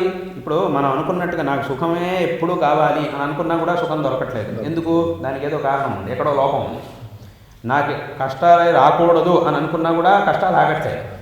ఎందుకు? దానికి కూడా ఏదో లోపం ఉంది, ఇంకా మనం చేయాల్సింది ఏదో ఉంది. అది చేస్తే ఇదేమీ అసంభావితమైనటువంటిది ఏం కాదు, ఇదేమో అసంభవం ఏం లేదు, అవుతుంది. కానీ దానికి మనం అనుసరించాల్సినటువంటి మార్గం ఒకటి ఉన్నది. ఆ మార్గాన్ని కనుక మనం అనుసరిస్తే శాశ్వతమైనటువంటి సుఖం మనకి లభిస్తుంది. దాన్నే మోక్షము అని అంటారు. అలాగే అన్ని దుఃఖాల నుంచి విముక్తి అనేది మనకి లభిస్తుంది. దాన్ని కూడా మోక్షం అంటే ఏమిటి? అన్ని సాంసారికమైనటువంటి అన్ని దుఃఖాల నుంచి విముక్తుడై శాశ్వతమైనటువంటి సుఖాన్ని పొందడం, ఇదే మోక్షము అని అంటే. ఇప్పుడు భగవద్గీతలో కృష్ణ పరమాత్మ చెప్పాడుగా, సర్వధర్మాన్ పరిత్యజ్య మామేకం శరణం వ్రజ అహంత్వా సర్వపాపేభ్యో మోక్షయిష్యామి మా శుచః అని భగవంతుడు చెప్పాడు. నువ్వు నన్ను సరిగ్గా ఆశ్రయిస్తే నేను నీకు పరిపూర్ణమైనటువంటి శ్రేయస్సుని నీకు అందిస్తాను, అన్ని పాపాల నుంచి నిన్ను విముక్తుడిని చేసి, అన్ని కష్టాల నుంచి నిన్ను విముక్తుడిని చేసి నీకు సంపూర్ణమైన శ్రేయస్సుని నేను అనుగ్రహిస్తాను అని కృష్ణుడు చెప్పాడు. కాబట్టి అదొకటి ఉంది. అయితే అదొకటి ఉంది, దాని మీద మనిషికి ఆశ ఉంది, అలానే దాన్ని నేను పొందాలి అనేటటువంటి ఆశ కూడా మనిషికి ఉంది. అయితే ఆ మార్గాన్ని మాత్రం సరిగ్గా చెప్పేవాడు కావాలి. సరైనటువంటి ప్రమాణాన్ని పెట్టుకొని దానికి ఏమిటి మార్గం అనేదాన్ని చెప్పే వ్యక్తి కావాలి. కాబట్టి ఇది ఈ జగత్తులో ఉండే అందరి యొక్క అపేక్ష ఇది. అందరికీ ఇటువంటి ఫలాన్ని, అందరూ ఇటువంటి ఫలాన్ని అపేక్షిస్తూ ఉన్నారు. కాబట్టి దానికి కావలసినటువంటి మార్గాన్ని ఎవరైతే చూపిస్తారో వారిని జగద్గురువులు అని అంటాం. కాబట్టి అటువంటి జగద్గురువులు, కాబట్టి ఇప్పుడు ప్రపంచంలో వాడు ఏ మూల ఏ దేశంలో ఉన్నా కూడా ఒక వ్యక్తికి తన జీవితాన్ని సార్థకపరుచుకొని శాశ్వతమైనటువంటి సుఖాన్ని పొందాలంటే ఏం చేయాలి అనే ఒక ప్రశ్న వాడి మనసులో ఉద్భవించినప్పుడు దానికి కావలసినటువంటి సరైన సమాధానం, ఇంకా మళ్ళీ దాని మీద ఏ విధమైనటువంటి ఆక్షేపణలకు అవకాశం లేకుండా ఇదే సరి అనేటటువంటి ఒక సమాధానం మనకు ఎక్కడ లభిస్తుంది అంటే శంకరాచార్యుల వారి యొక్క ఉపదేశాల్లో మనకి లభిస్తుంది. కాబట్టి అందుకోసమే శంకరుల్ని మనం జగద్గురువులు అని అంటాం. ఇది ఆ తత్వానికి సంబంధించినటువంటి విషయం. అదే రకంగా నిత్య జీవితంలో ఒక మనిషి ఇంకో మనిషితో ఎలా నడుచుకోవాలి, సమాజంలో మనం ఎలా నడుచుకోవాలి అనేటటువంటి విషయాన్ని కూడా శంకరాచార్య గారు చెప్పారు. ఇవన్నీ ప్రాథమిక విషయాలు. ఇటువంటి ప్రాథమికమైనటువంటి విషయాల్ని చెప్పారు. అంతిమమైనటువంటి ఉత్కృష్టమైనటువంటి అద్వైత తత్వాన్ని కూడా శంకరాచార్యులు వారు చెప్పారు. తద్వారా మోక్ష మార్గాన్ని శంకరుడు ఉపదేశించారు. కాబట్టి మనిషి యొక్క ఆత్మోద్ధరణకి కావలసినటువంటి అన్ని విషయాలను శంకరుడు ఉపదేశించారు. కాబట్టి వారిని మనం జగద్గురువులు అని అంటాం. కాబట్టి ఇది ఒక ముఖ్యమైనటువంటి విషయం శంకరాచార్యుల వారి యొక్క గొప్పదనానికి.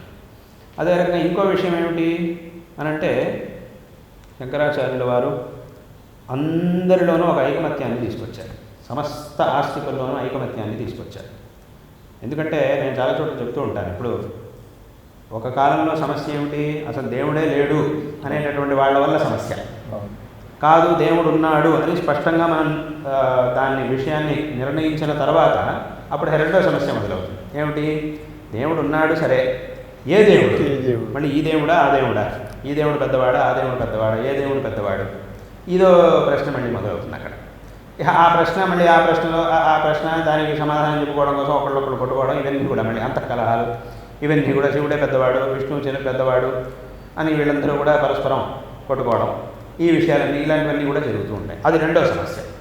దాన్ని కూడా వాస్తవంగా ఇక్కడ ఏమిటంటే ఉపనిషత్తులు, పురాణాలు, ఇతిహాసాలు వీటన్నిటిని కూడా సమగ్రంగా అధ్యయనం చేసి అవలోకనం చేసినటువంటి వాడికి ఈ ప్రశ్నలకు అవకాశం ఉండదు. ఎవడైతే సగం చదువుతాడో, ఏదో ఒకటి మాత్రమే చదివినప్పుడు ఈ ప్రశ్నలన్నీ కూడా మనకు ఉద్భవిస్తూ ఉంటాయి.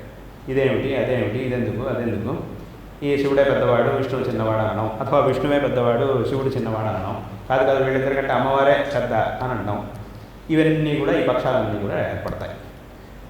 వాళ్ళకి పరస్పరం అదే పూర్తవదు, అది ఎప్పటికీ పూర్తవదు, ఇక అది ఆ గొడవలు అవుతూనే ఉంటాయి.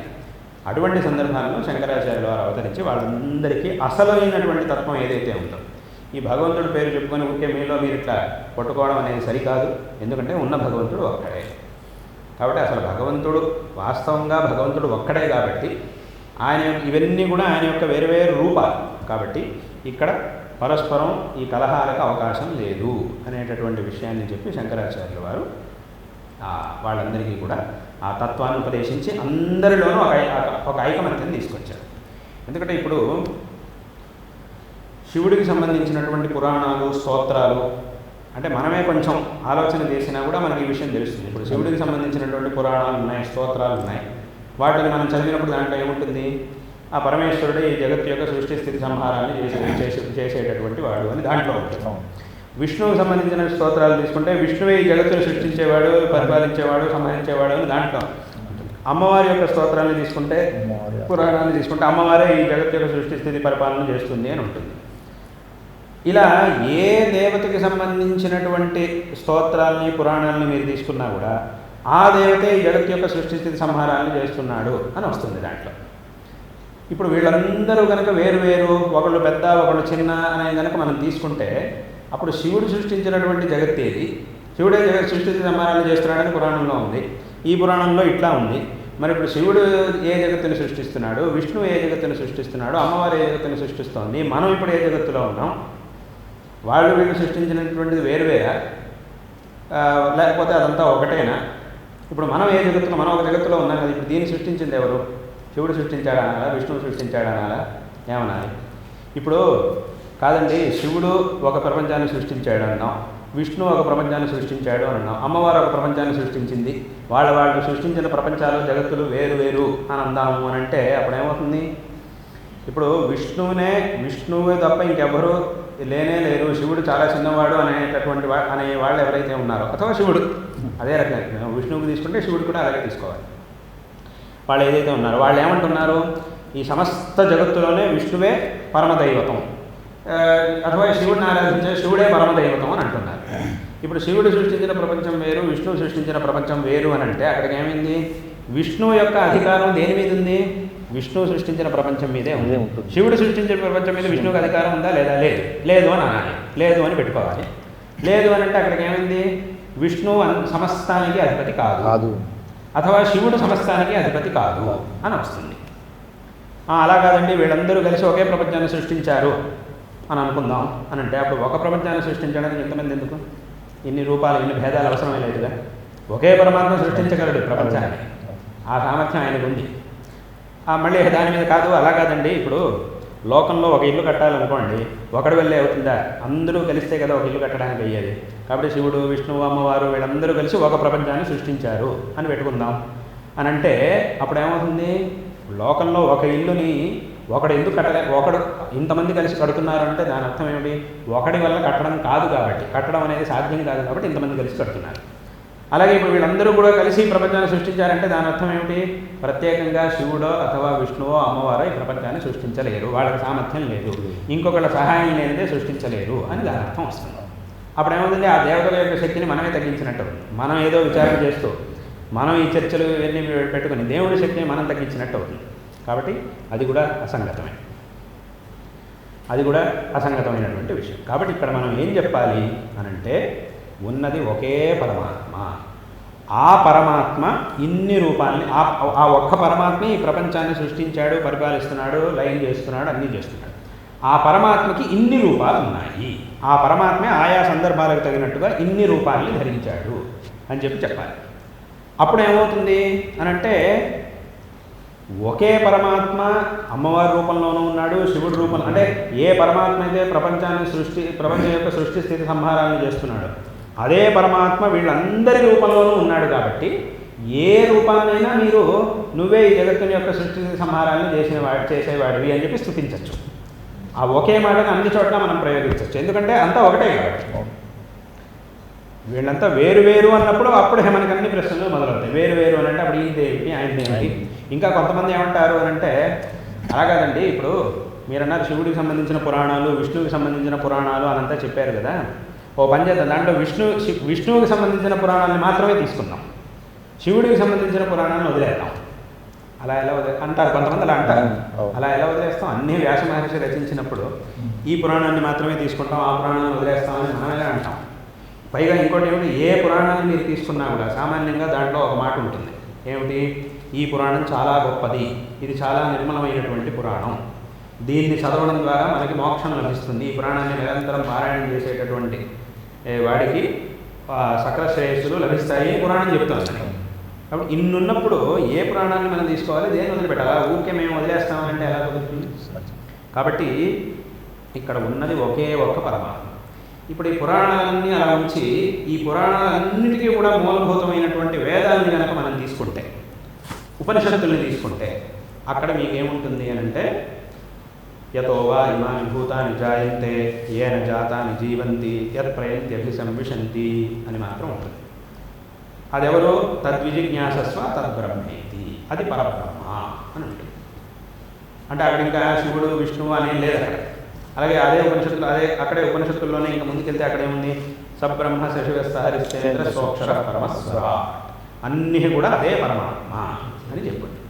కాబట్టి ఉపనిషత్తు మనకి ప్రత్యేకంగా ఇది శివుడు అది విష్ణువు అని వీళ్ళిద్దరూ వేరు వేరు అది అని అలా చెప్పలేదు.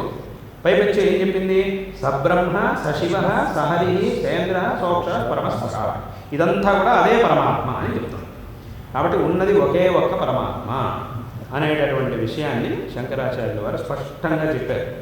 చెప్పి ఇక్కడ మీరు విష్ణుని వాళ్ళ రుచికి అనుగుణంగా ఏ రూపాన్నైనా వాళ్ళు ఆరాధించుకోవచ్చు. కానీ నేను ఆరాధించేటటువంటి రూపం కంటే మిగతా దేవుడు వేరు, ఆయన చాలా చిన్నవాడు అనేటటువంటి భావన మాత్రం పనికిరాదు అనేదాన్ని శంకరాచార్య గారు చెప్పారు. ఇక్కడ ఎవరి అభిరుచికి తగినట్టుగా ఆయా రూపాలని వాళ్ళు ఆరాధించుకోవచ్చు. ఇప్పుడు నేను ఇక్కడ మన ఇంట్లో చిన్నపిల్లలు ఉన్నారనుకోండి, వాళ్ళకి మనం రకరకాల బట్టలని తొడుగుతూ ఉంటాం. మన పిల్లలకి ఏ బట్టలు బాగుంటాయో దాన్నే మనం చక్కగా చూసి కొంటాం. ఒక 5-6 జతలు ఉన్నాయి ఇంట్లో. ఈ 5-6 జతల్ని మనం ఒక్కొక్క రోజు ఒక్కొక్కటిగా వాళ్ళకి మనం తొడుగుతూ ఉంటాం. మనం మొట్టమొదట పిల్లలకి బట్టలు కొనేటప్పుడే మనం బాగా ఆలోచించి ఏది పిల్లలకి బాగుంటాయనే కొంటున్నాం. అలా కొనే ఒక 5-6 జతలు కొన్నాం, పిల్లలకి తొడుగుతున్నాం. కానీ ఏమవుతుందంటే ఈ 5-6 జతల్లోనూ పిల్లలు చూడడానికి చాలా చక్కగా ఉంటారు. అయితే అందులోనూ ఈ తండ్రికి ఆ 5 జతల్లో ఏదో ఒక జతను తొడిగినప్పుడు ఇంకా కొంచెం ఇష్టం, చూడడానికి ఇంకా సంతోషంగా అనిపిస్తుంది. నిన్న కట్టుకున్నటువంటి బట్టల కంటే ఈ బట్టల్లో ఇంకా బాగున్నాడు వీడు, మా పిల్లాడు ఇంకా బాగున్నాడు అని అనిపిస్తుంది. కానీ తల్లికి ఇంకేదో ఒక 5 ఇంకేదో ఒక ఇంకో జతను చూస్తే దాంట్లో సంతోషం. తల్లికి ఒక రూపం చూస్తే సంతోషం, తండ్రికి ఒక రూపం చూసినప్పుడు సంతోషం, ఆ తాతలకి ఒక రూపం చూస్తే సంతోషం. అన్నీ అదే పిల్లలకి మనం తొడుగుతున్నాం, ఒకే పిల్లాడికి అన్ని బట్టలకి తొడుగుతున్నాం. కానీ ఒక్కొక్కళ్ళకి వాళ్ళ అభిరుచి ప్రకారం ఒక్కొక్క రూపం వాళ్ళకి అందంగా కనబడుతుంది. ఇంకో 2 సార్లు ఎక్కువసార్లు చూస్తారు పిల్లల్ని. ఇది ఎందుకు అంటే అది వాళ్ళ అభిరుచి అంతే.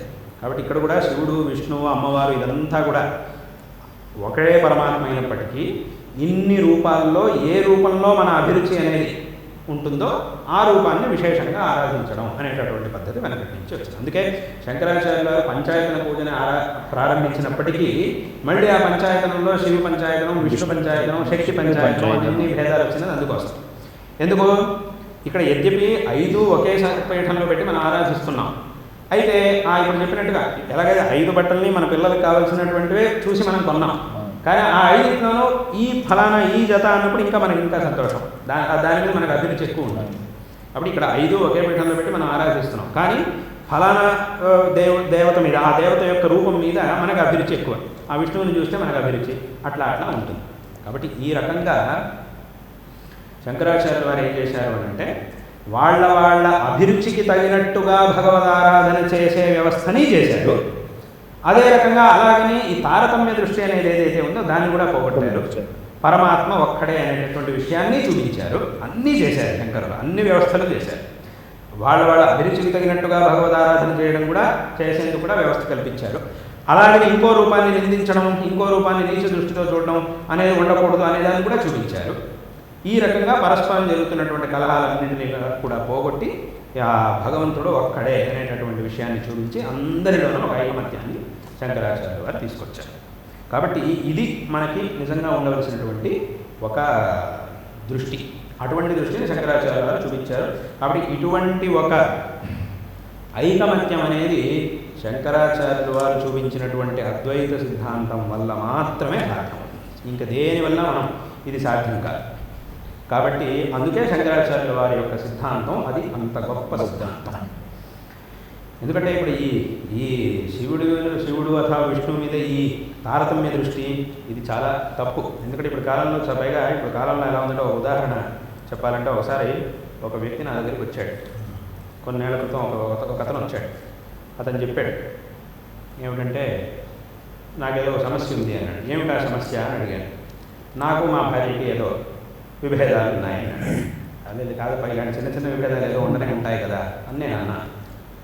కానీ వాటిని సరి చేసుకోవాలంటే చిన్న చిన్న ఉండనే ఉంటాయి కదా అని నేను అన్నప్పుడు అప్పుడు అతను అన్నాడు, కాదు మా ఇద్దరికి విభేదం రావడానికి కారణం ఏదైతే ఉందో దాన్ని నేను మీకు ఒకసారి చెప్పాలి అని అన్నాడు. ఆ కారణమే కొంచెం ఒక రకంగా ఉంది అన్నాడు. ఏమిటి ఆ కారణం అంటే అప్పుడు చెప్పాడు. ఏమిటంటే వీళ్ళింట్లో దేవుడి పూజ, దేవుడి స్తోత్రాలు పఠించడం అదంతా ఉంది.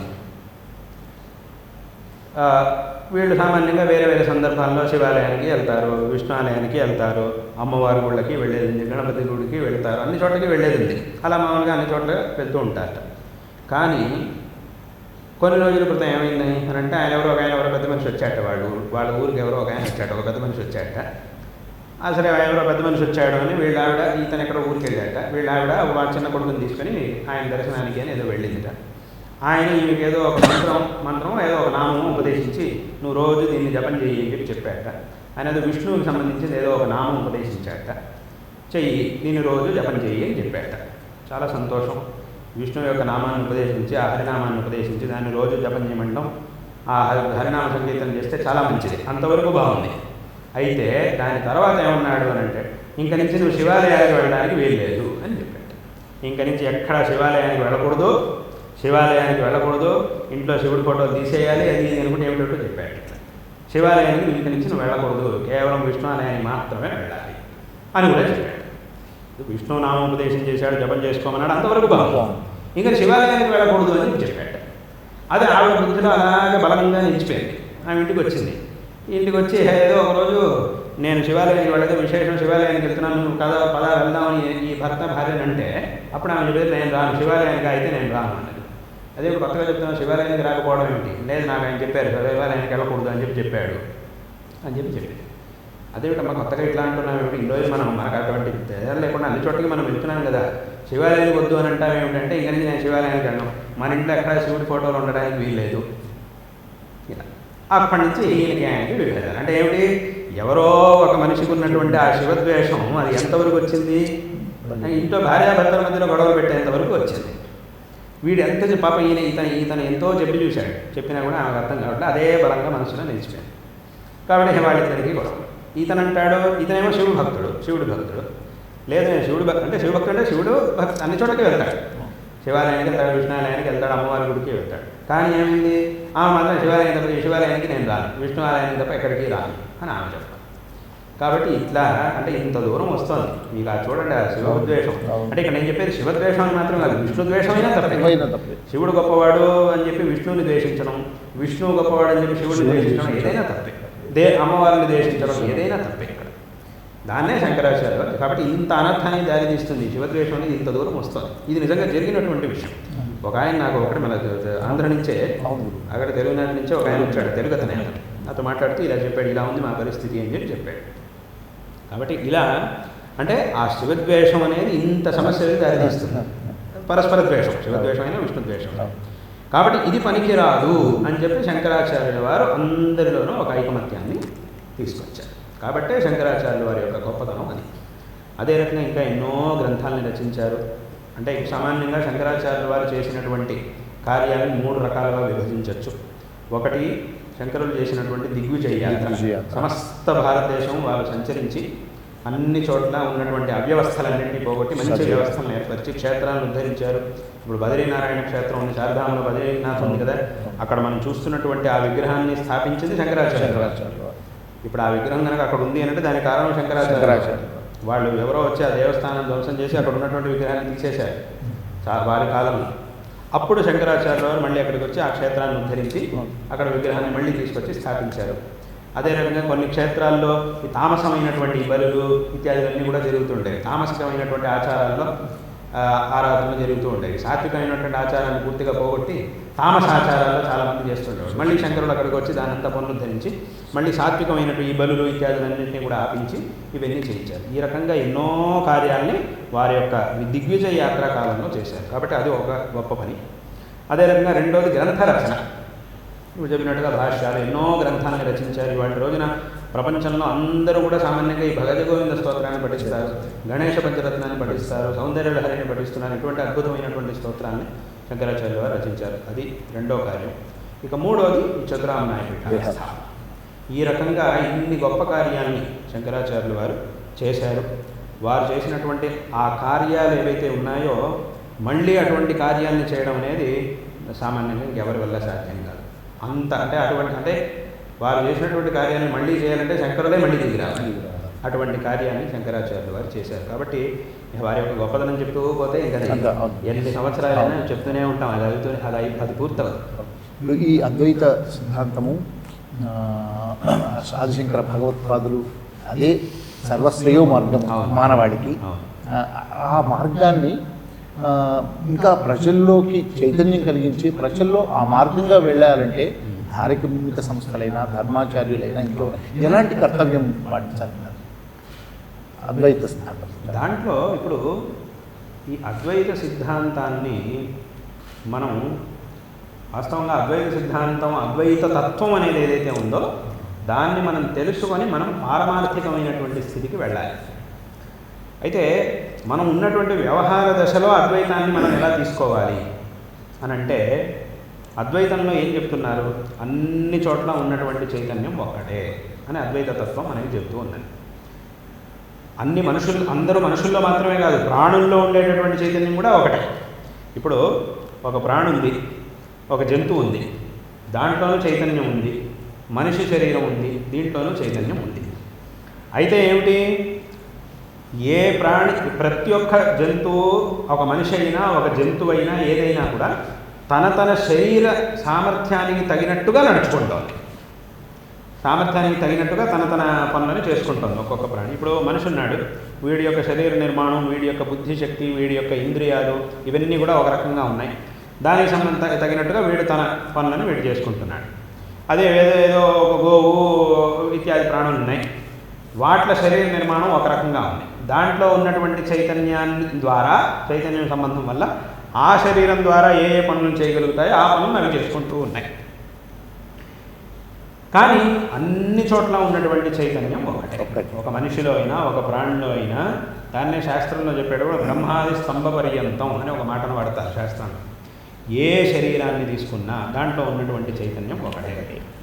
కాబట్టి ఇప్పుడు ఆయా శరీరంలో చైతన్యం ఒకటే అయినప్పటికీ ఆ శరీరానికి తగినట్టుగా వ్యవహారాన్ని మన ఆయా ప్రాణులు, ఆయా జీవులు అందరూ చేస్తూ ఉన్నారు. అంటే మీకు ఉదాహరణ చెప్పాలంటే, ఇప్పుడు ఒక పైలట్ ఉన్నాడు, ఒక విమానాన్ని నడిపించేవాడు ఉన్నాడు.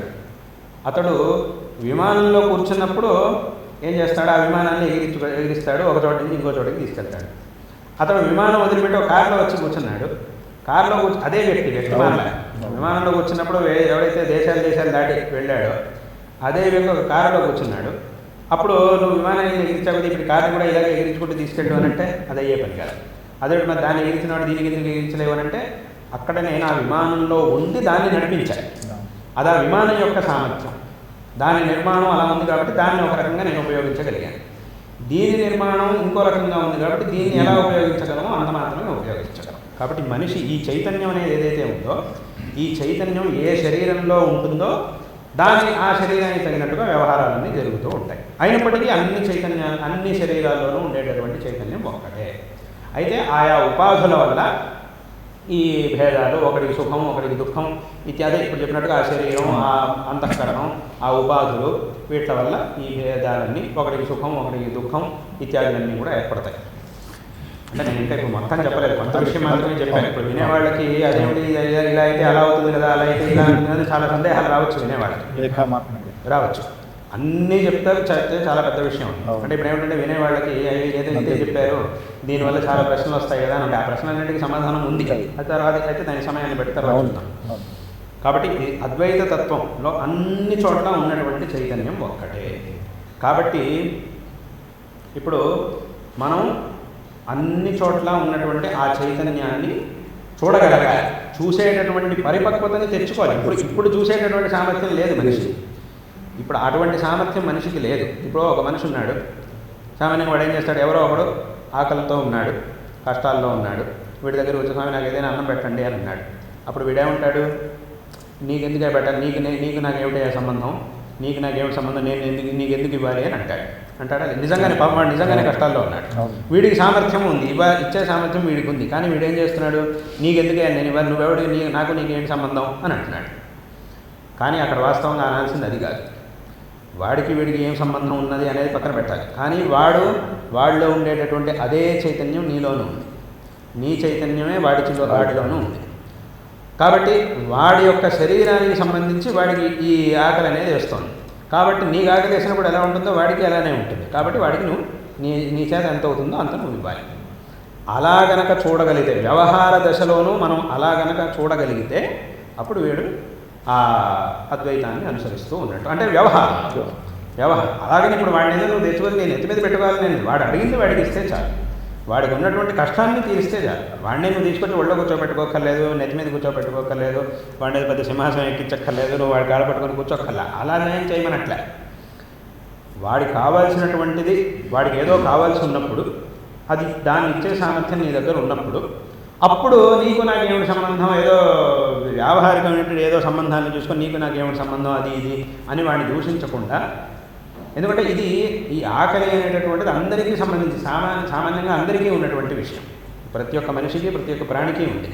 ఇటువంటి సర్వసాధారణమైనటువంటి విషయాన్ని చూసి నీకు నాకేమిటి సంబంధం ఎందుకు ఇవ్వాలి అని మాట్లాడకుండా వాడికి కావాల్సింది కనుక వాడికి ఇస్తే అది వీడు అద్వైతాన్ని దర్శించినట్టు. వ్యవహార దర్శనం నేను చెప్పేది అంతా వ్యవహారిక.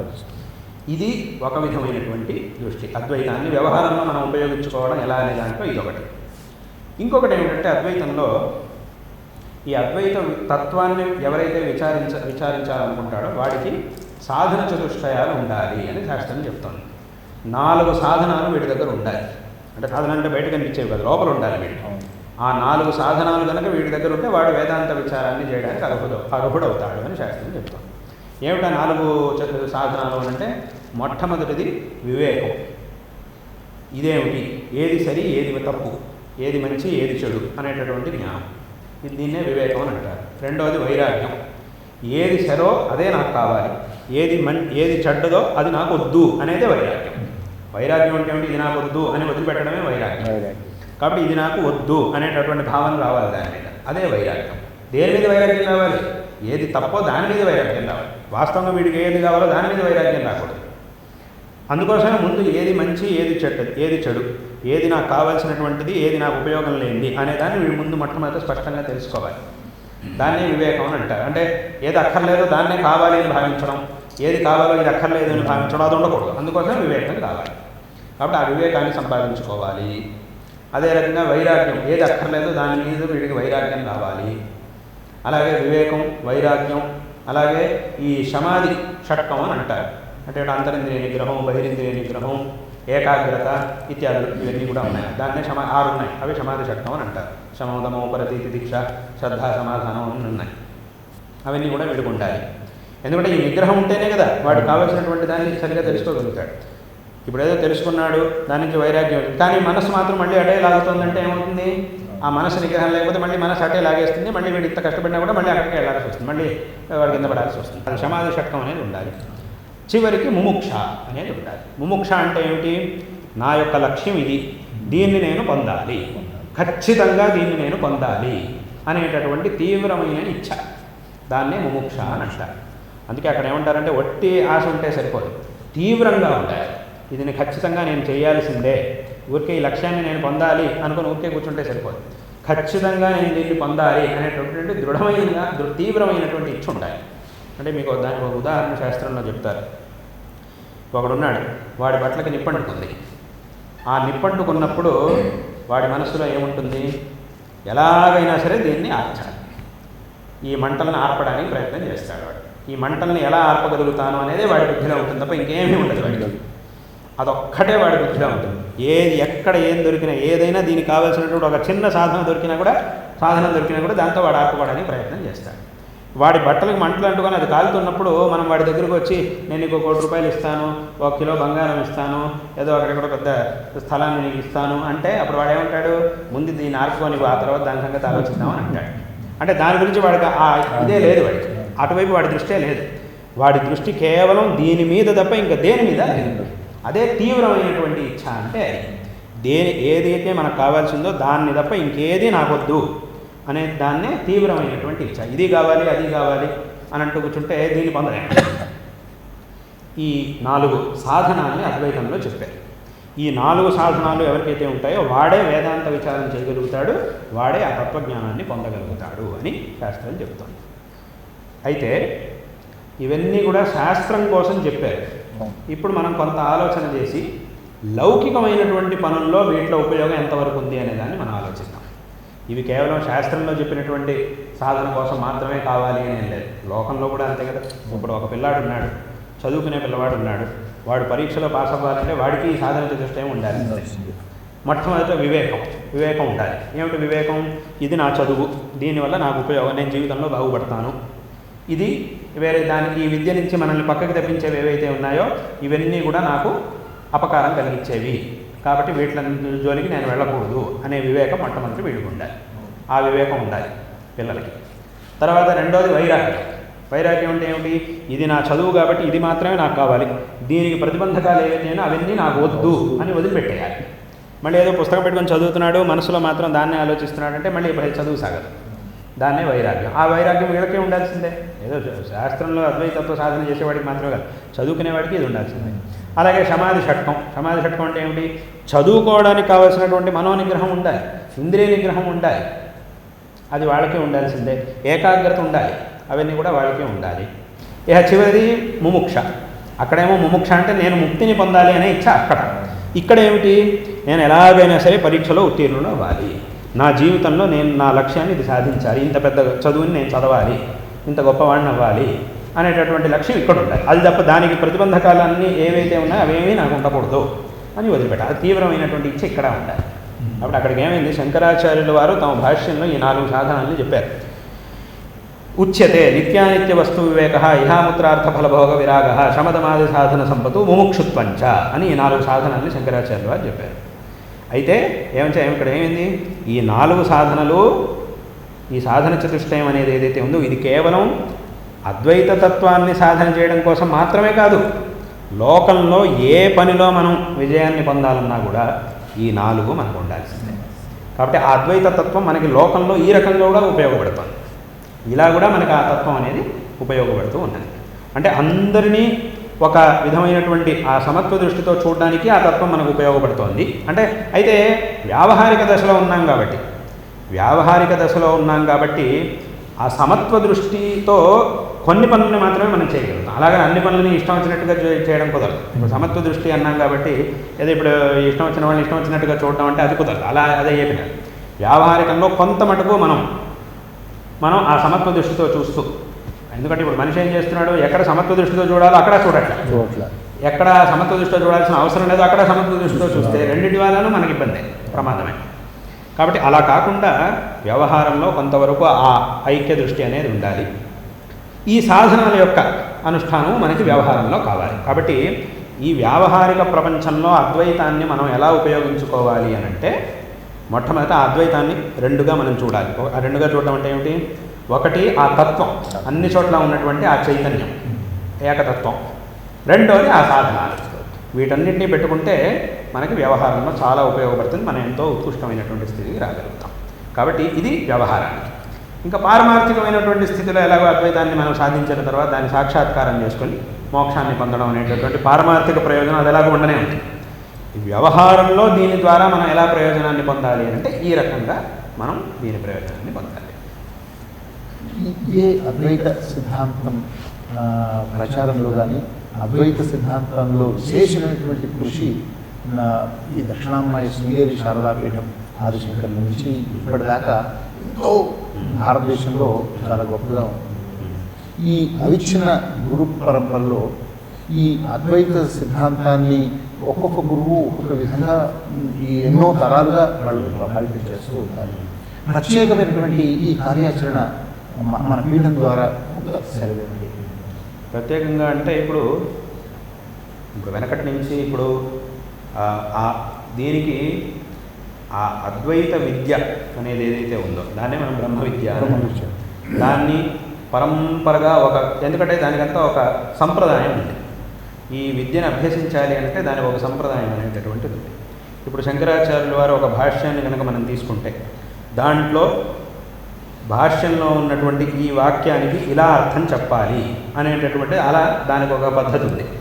కాబట్టి ఇప్పుడు ఎవరో కొత్తగా ఏదో ఆ పుస్తకం తీసి నాకు సంస్కృతం చదవడం వచ్చు అని చెప్పి ఎవరైనా పుస్తకం తీసి ఆ వాక్యాన్ని చదివితే అది అర్థం అయ్యేది కాదు. దానికి ఒక పద్ధతి ఉంది. ఆ పద్ధతి మనకి ఎక్కడి నుంచి వచ్చింది అని అంటే ఇప్పుడు మా గురువు గారు చెప్పారు, వారికి వారి గురువులు ఇలా వెళ్తూ పోతే అది ఎక్కడికి వరకు వెళ్తుంది?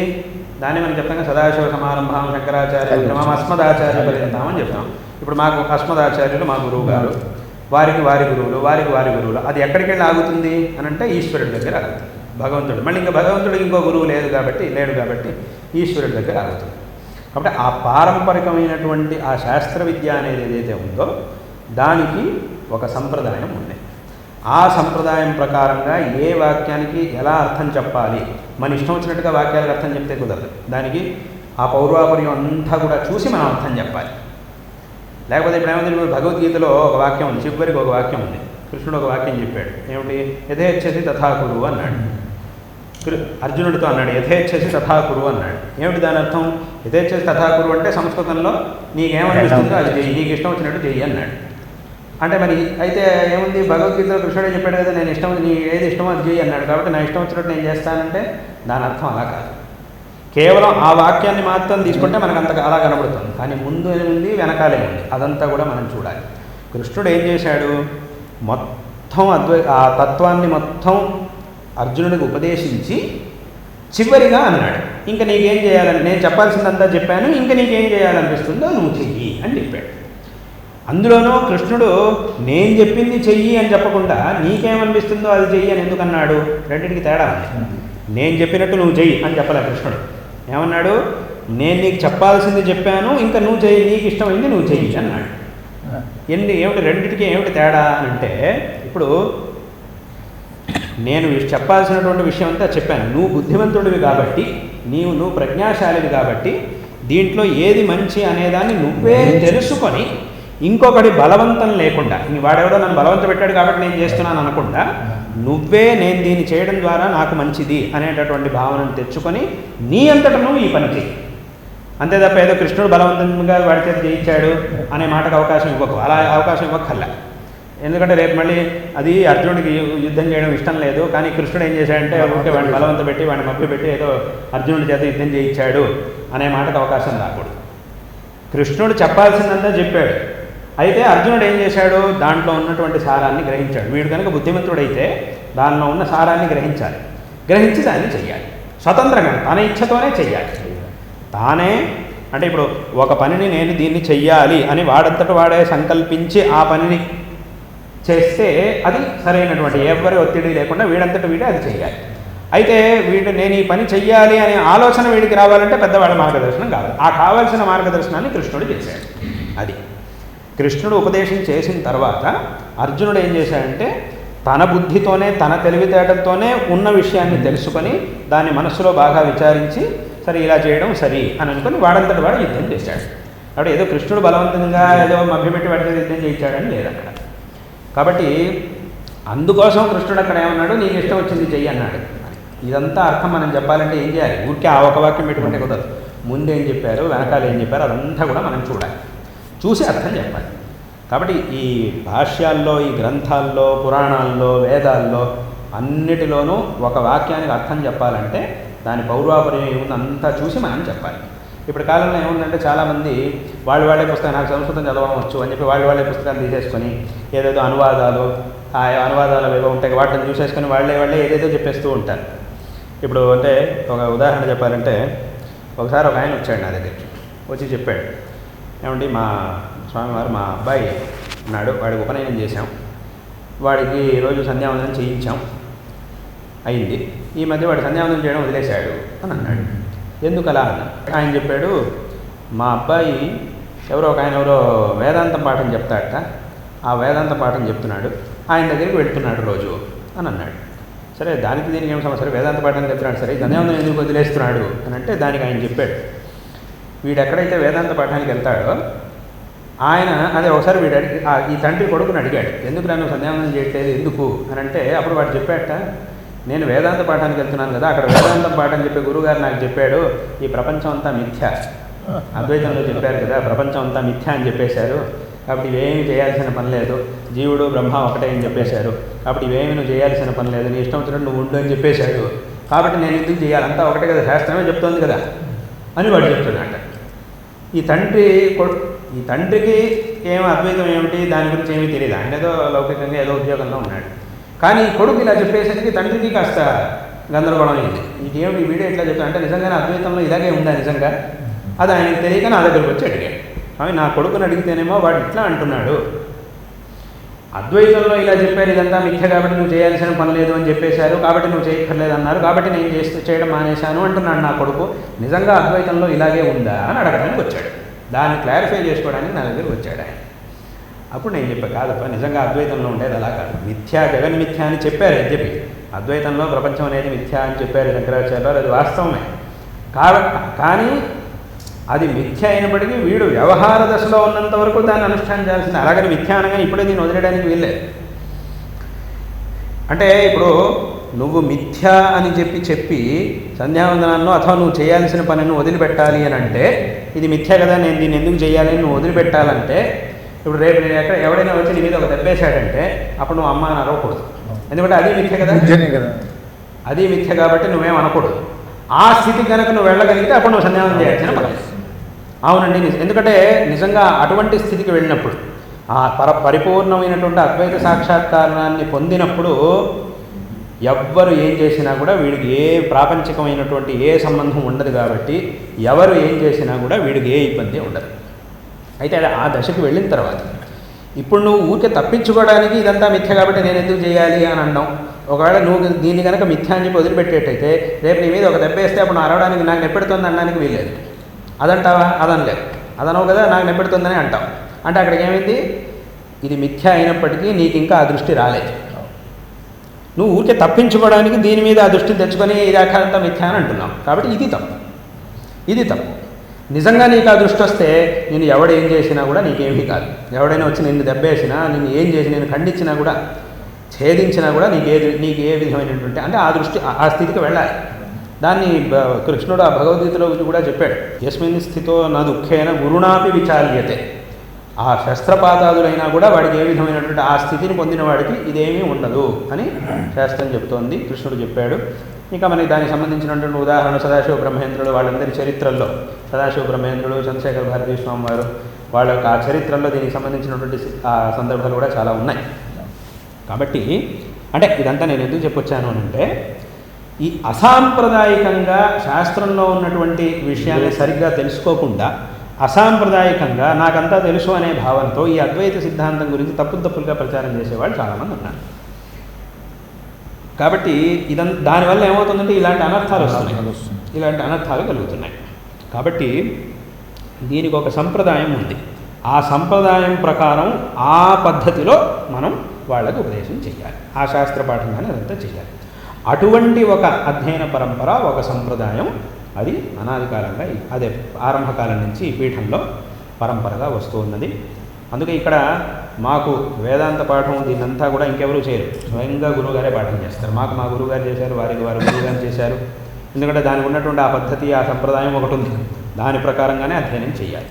కాబట్టి ఆ రకంగా ఇక్కడ ఆ వేదాంత పాఠం, అలాగే ఆ సామాన్యులకి కూడా అర్థమయ్యేట్టుగా ఆ వేదాంత విచారాలను ఉపదేశించడం, అదే రకంగా వేదాంతానికి సంబంధించినటువంటి ఎన్నో గ్రంథాలని ముద్రించడం, దానికి సంబంధించినటువంటి శాస్త్ర సభలు వాటన్నింటినీ కూడా ఇక్కడ చేయడం, తద్వారా ఆ తత్వాన్ని అంటే ఆ ఉత్కృష్టమైనటువంటి దృష్టిలో వాక్యార్థ విచారాలని, వాక్యార్థ సభలను కూడా నిర్వహించాలి. సామాన్యులు అయితే వాక్య సభల్లో జరిగేదాన్ని సామాన్యులను అర్థం చేసుకోలేదు. వాళ్ళకి కావాల్సినటువంటి వాళ్ళు కూడా దీంట్లో ఒక ఔన్నత్యాన్ని పొందడానికి కావాల్సినటువంటి మార్గంలోనూ తత్వాన్ని ఉపదేశించాలి. అలాగని దీని అంతటినీ కూడా సంప్రదాయానుసారంగా చేయాలి. కాబట్టి అదంతా కూడా ఇక్కడ చేస్తూ ఉన్నాం. దానికి కావాల్సినటువంటి పనులన్నీ కూడా మా గురువుగారి మార్గదర్శనంలో. అందుకే ఇక్కడ అద్వైత శోధ కేంద్రం అని కూడా ఉంటుంది. ఆ అద్వైత శోధ కేంద్రంలో ఎన్నో తాళపత్ర గ్రంథాలు ఉన్నాయి.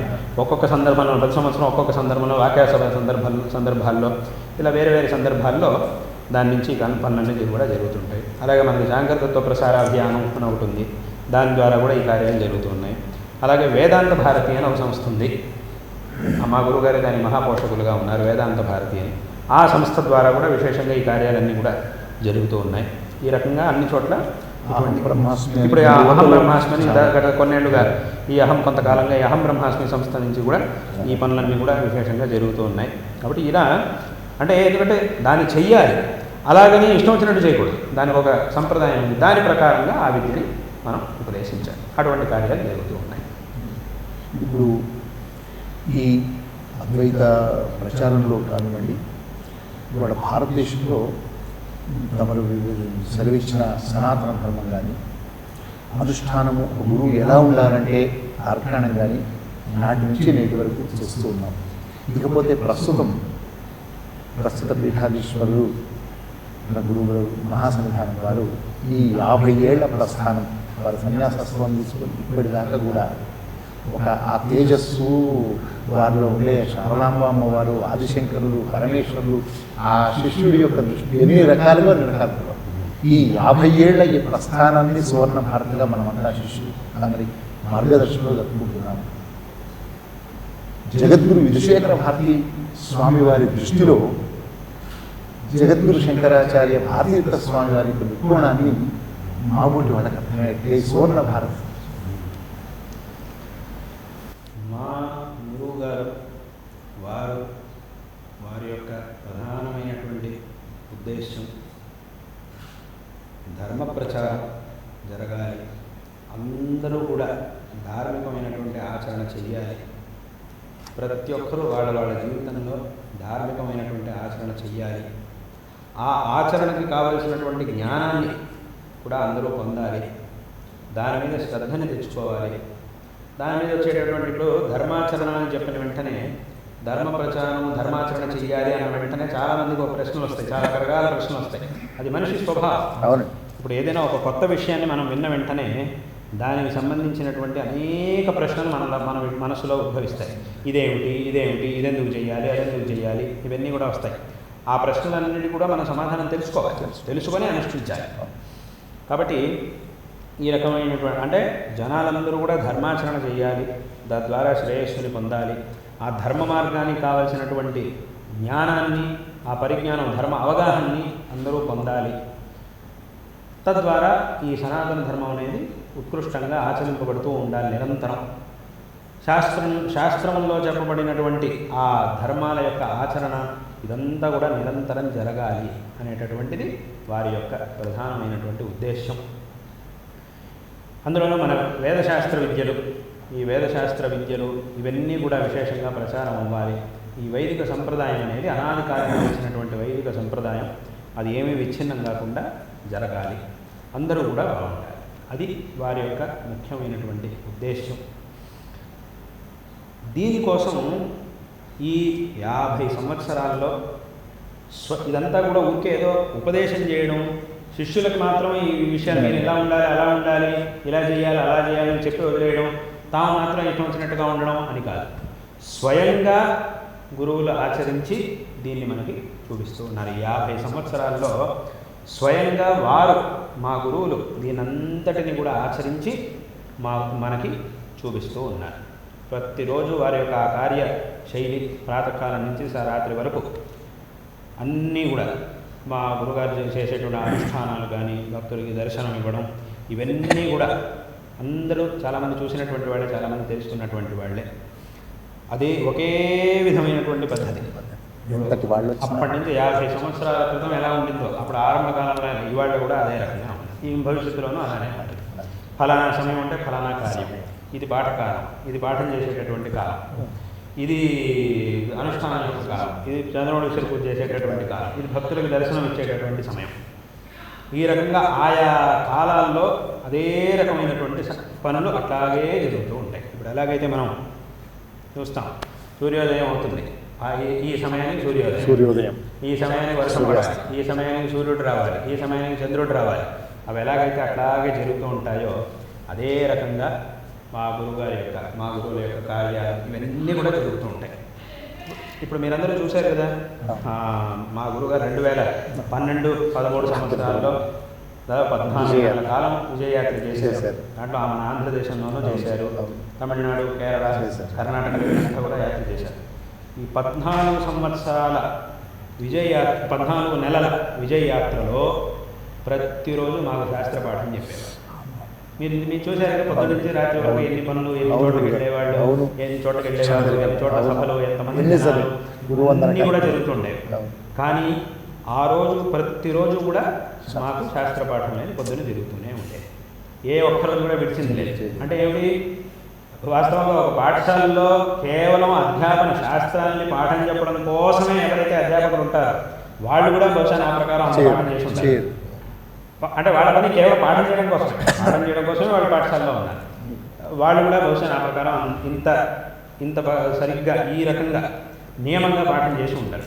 అదే రకంగా అనధ్యయనాలు తప్ప మిగతా అన్ని రోజులు మాకు పాఠం జరుగుతూ ఉంటాయి. ప్రతిరోజు ఫలానా సమయానికి పాఠం అని జరుగుతూ ఉంటాయి. అంటే ఇక్కడ మనం చూడవలసింది ఏంటంటే శాస్త్ర ప్రచారం చేయడం, వేదశాస్త్రాల ప్రచారం చేయడం అని అంటే ఏమిటి? వేద పండితులకు కావాల్సినటువంటి ప్రోత్సాహనం ఇవ్వడం, వాళ్ళకి సన్మానం చేయడం, ఏదో సభలు చేయడం, అంత మాత్రం చేస్తే అది కూడా ఒక రకమైనటువంటి శాస్త్ర ప్రచారమే, అది కాదనట్లేదు. అయితే స్వయంగా శాస్త్ర పండితులై, శాస్త్రంలో అపారమైనటువంటి పారంగతులై, శాస్త్రంలో శిష్యుల్ని కూడా తయారు చేస్తూ, ఒకవైపు శాస్త్రంలో అపారమైనటువంటి పాండిత్యాన్ని పొందిన వారై శిష్యుల్ని కూడా తయారు చేస్తూ, నియమంగా పాఠాదులను చేస్తూ, శిష్యుల్ని కూడా తయారు చేస్తూ, మఠం యొక్క కార్యాలన్నింటినీ కూడా నిర్వహిస్తూ, విశేషంగా పండితులకు సన్మానం చేయడం, శాస్త్ర సభలను నిర్వహించడం, వాళ్ళందరికీ ప్రోత్సాహాన్ని ఇవ్వడం, ఇది కూడా చేస్తున్నారు. అంటే ఏమిటి? స్వయంగా శాస్త్రంలో పారంగతులై శిష్యుల్ని తయారు చేస్తూ, ఎందుకంటే మా గురుగారు శాస్త్ర పారంగతులు అంటే ఏదో ఊరికే ప్రశంసగా చెప్పే, స్తుతిగా చెప్పే వాక్యం కాదు. మా గురుగారు శాస్త్రాధ్యయనం చేసిన వాళ్ళు ఉన్నారు. మొట్టమొదట మా గురుగారు ఒకసారి పాఠం చెప్పినప్పుడు ఒక ఆయన చదివినటువంటి విద్యార్థులు ఉన్నారు. ఆయన ఇప్పుడు ఇక్కడ మన పెద్ద పండితులుగా ఉన్నారు. ఆయన ఎన్నో గ్రంథాలను రాశారు. మళ్ళీ మా గురుగారు న్యాయశాస్త్రం చదివినటువంటి ఆయన ఉన్నారు, నవీన్ హడ గారు ఒక ఆయన ఉన్నారు. ఆయన ఎన్నో గ్రంథాలని, ఆ తర్వాత న్యాయశాస్త్రంలో ఆయన మంచి ప్రౌఢమైనటువంటి గ్రంథాలని రచించాడు. దానికంతా ఆయన అధ్యయనం చేసింది మా గురుగారు. అది ఎప్పుడు అంటే దాదాపుగా చాలా సంవత్సరాలు, 30 సంవత్సరాల క్రితం మా గురుగారు ఆయనకు పాఠం చేశారు. అప్పుడు కూడా యాత్రలు, చాలా యాత్రలు జరుగుతుండే. ఆ అఖిల భారత యాత్ర కూడా జరిగింది. అప్పుడు కూడా పాఠం చేశారు. ఆ తర్వాత ఇక్కడ మన పాఠశాలలో ప్రస్తుతం ఇక్కడ వరిష్ఠ అధ్యాపకులుగా ఉన్నారు, నాగరాజు భట్ గారు ఉన్నారు, విద్వాంసులు. ఆయన కూడా మా గురుగారి దగ్గర న్యాయశాస్త్రం చదివారు, పెద్ద పండితులుగా ఆయన తయారయ్యారు. కాబట్టి ఇదంతా కూడా మనం ప్రత్యక్షంగా మా గురువుల దగ్గర చదివినటువంటి పండితులు. ఆ తర్వాత మూడవసారి మా గురుగారు శాస్త్ర పాఠం చేసినప్పుడు మాకు చేశారు. మొట్టమొదటి చేసింది ఒక ఆయనకి, ఆ తర్వాత ఆయన చేశారు. మూడో పర్యాయంలో మాకు పాఠం చేశారు, విశేషంగా మాకు అనుగ్రహం చేశారు. కాబట్టి ఈ రకంగా స్వయంగా శాస్త్ర పండితులై ఈ అనుష్ఠానాదులన్నింటినీ కూడా చేస్తూ వేటికి కూడా విచ్ఛిత్తి రాకుండా అన్ని కార్యాలను చేయడం అని అంటే అది మనం కేవలం గురువుగారు మాత్రమే చూడడానికి సాధ్యమవుతుంది. ఇంకెక్కడ కూడా మనం అంటే ఇక్కడ ఇందులోనూ ఇంకో విషయాన్ని మీరు చూడాల్సింది ఏమిటంటే శాస్త్ర పాండిత్యం అని చెప్తున్నాం. శాస్త్ర పాండిత్యం అంటే అందులోనూ ఎటువంటి శాస్త్ర పాండిత్యం? చాలా ఉత్కృష్టమైనటువంటి శాస్త్ర పాండిత్యం. ఎవరైతే పండితులుగా ఉన్నారో వారికి కూడా ఆశ్చర్యం కలిగించేటటువంటి పాండిత్యం. ఏదో శాస్త్రంలో 4 విషయాలు తెలుసు, ఏదో 4 మాట్లాడేస్తాం అయిపోయింది అన్నట్టు కాకుండా, పండితులకు కూడా ఏదైనా సందేహాలు వచ్చినప్పుడు వాళ్ళు అదే అధ్యయనం చేశారు. చిన్నప్పటి నుంచి వాళ్ళు అధ్యయనం చేసినటువంటి శాస్త్రం, ఆ శాస్త్రంలోనూ వాళ్ళకి ఏదైనా సందేహాలు వచ్చినప్పుడు అది గురువుగారి దగ్గరికి వచ్చి అడుగుతారు. దానికి సరైనటువంటి పరిష్కారాన్ని గురువుగారు చెప్తున్నారు. కాబట్టి ఈ రకంగా ఇది ఆ పాండిత్యం అనేటటువంటి అది. కాబట్టి అటువంటి ఆ పాండిత్యాన్ని, దీనంతటినీ కూడా మనం మా గురువుల్లో చూడగలుగుతాం. ఈ రకంగా ఎన్నో కార్యాలు 50 సంవత్సరాల యొక్క ఈ కాలంలో ఎన్నో విధమైనటువంటి కార్యాలని మా గురువుగారు చేసి ఉన్నారు. కాబట్టి వాటన్నిటిని కూడా చేసి ప్రస్తుతం వాటి యొక్క బాధ్యతల్ని, ఆ మార్గదర్శనాన్ని మాకు చేస్తున్నారు. ఆ బాధ్యతల్ని మాకు అప్పగిచ్చారు. ఆ మార్గదర్శనం, దానికి కావాల్సినటువంటి మార్గదర్శనాన్ని కూడా చేస్తూ ఉన్నారు. కాబట్టి ఇక్కడ ఆ ఎన్ని విధాల కార్యాలను చేశారు అంటే, మనం సామాన్యంగా చాలామంది, అందరినీ నేను అనట్లేదు, చాలామంది చూసేవాళ్ళు ఏం చూస్తారు అని అంటే, స్వామివారు మఠాధిపతిగా ఉన్నారు, ఇదో మఠం అదో మఠం, ఇక్కడో మఠం ఉంది అక్కడో మఠం ఉంది, ఈ మఠంలో ఆయన ఉన్నారు ఆ మఠంలో ఆయన ఉన్నారు, సరే ఇక్కడ ఒక ఆయన ఉన్నారు అక్కడ ఒక ఆయన ఉన్నారు, ఏదో మఠాధిపతి, ఆయన ఏదో పెద్ద భవనంలో ఉన్నారు, ఇలా చూస్తుంటారు. సామాన్యంగా చూసేవాళ్ళు ఇలా చూస్తుంటారు. ఈ మఠాధిపతి, ఆయన పీఠాధిపతి, ఆయన పెద్ద భవనంలో ఉన్నారు, వెండి బంగారు సింహాసనంలో కూర్చున్నారు, అలాగే ఏదో పెద్ద పెద్ద కార్లు తిరుగుతున్నారు, హాయిగా అక్కడ ఉన్నారు, పెద్ద భవంతుల్లో ఉన్నారు, ఇది చూస్తుంటారు. సామాన్యంగా జనానికి ఎక్కువ మంది చూసేదాన్ని చూస్తుంటారు. కానీ ఇక్కడ వేరే చోట్ల సంగతి అది వేరే ఉంచండి. ఇక్కడ మాత్రం నేను చెప్పేటటువంటిది ఏమిటంటే,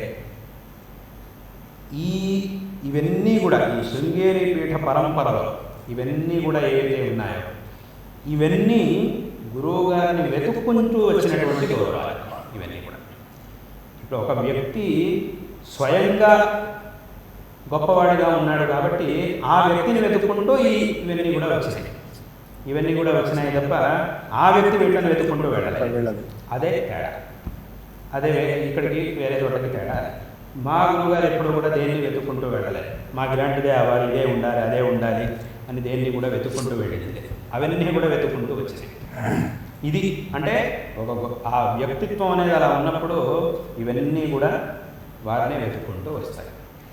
విద్యారణ్యుల వారి కాలం నుంచి అంతే కదా. విద్యారణ్య స్వామి వారు మీరు చూసుంటారు కదా. ఇప్పుడు నవరాత్రులలో సింహాసనంలో కూర్చోవడం, ఆ కిరీటాలన్నీ కూడా ధరించడం ఉంటుంది. మా గురువుగారు ఎన్ని సంవత్సరాలు ధరించారు. మా సన్యాస స్వీకారం అయిన ఒక్క సంవత్సరం మా గురువుగారు ధరించారు.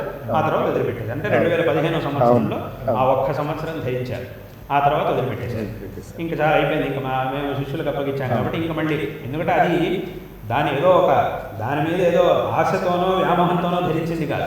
అది కర్తవ్యం కాబట్టి, సంప్రదాయ పరిపాలన కోసం మాత్రం ధరించారు కాబట్టి, అది విద్యారణ్యుల వారి కాలం నుంచి వచ్చినటువంటి సంప్రదాయ పరిపాలన కోసం ధరించారు కాబట్టి దాన్ని ఇన్నాళ్ళు ధరించాం. మా బాధ్యత ఉంది కాబట్టి ధరించాం. ఇప్పుడు అది అయిపోయింది కాబట్టి అక్కడి నుంచి వదిలిపెట్టేశారు. చూసేవాళ్ళు కనిపిస్తూ ఈయన బంగారు సింహాసనంలో కూర్చుంటున్నారు, ఆయన సన్యాసి కదా, ఈ ఆభరణాలు ఇవన్నీ ఎందుకు ధరిస్తున్నారు, ఇదంతా కూడా చాలామందికి అట్లా అనిపిస్తుంటుంది. ఇదేమిటి అని అనిపిస్తుంది. కానీ దాని వెనకాల ఉండేటటువంటి కారణం అది ఏమిటి? వెనకటి నుంచి వచ్చినటువంటి పరంపర. వాస్తవంగా ఆ కాలంలో మహారాజులు చేసినటువంటి వ్యవస్థ ఏమిటి అని అంటే, గురువుగారు ఎక్కడికి వెళ్ళినా కూడా ఇలాగే వెళ్ళాలి, రాజలాంఛనాలతో, సమస్త రాజలాంఛనాలతో వెళ్ళాలి అని ఉంది. మహారాజులు చేసినటువంటి వ్యవస్థ అది. అయితే అలాగే అన్ని చోట్లకి అలా అవసరం లేదు. అలాగనే ఆ సంప్రదాయం వెనకటి నుంచి వచ్చింది కాబట్టి దాన్ని పరిపూర్ణంగా వదిలిపెట్టడం కుదరదు. కాబట్టి కేవలం ఆ నవరాత్రుల 10 రోజుల సమయంలో మాత్రం దాన్ని ధరించడం అనేటటువంటి పద్ధతి వెనకటి నుంచి వచ్చింది.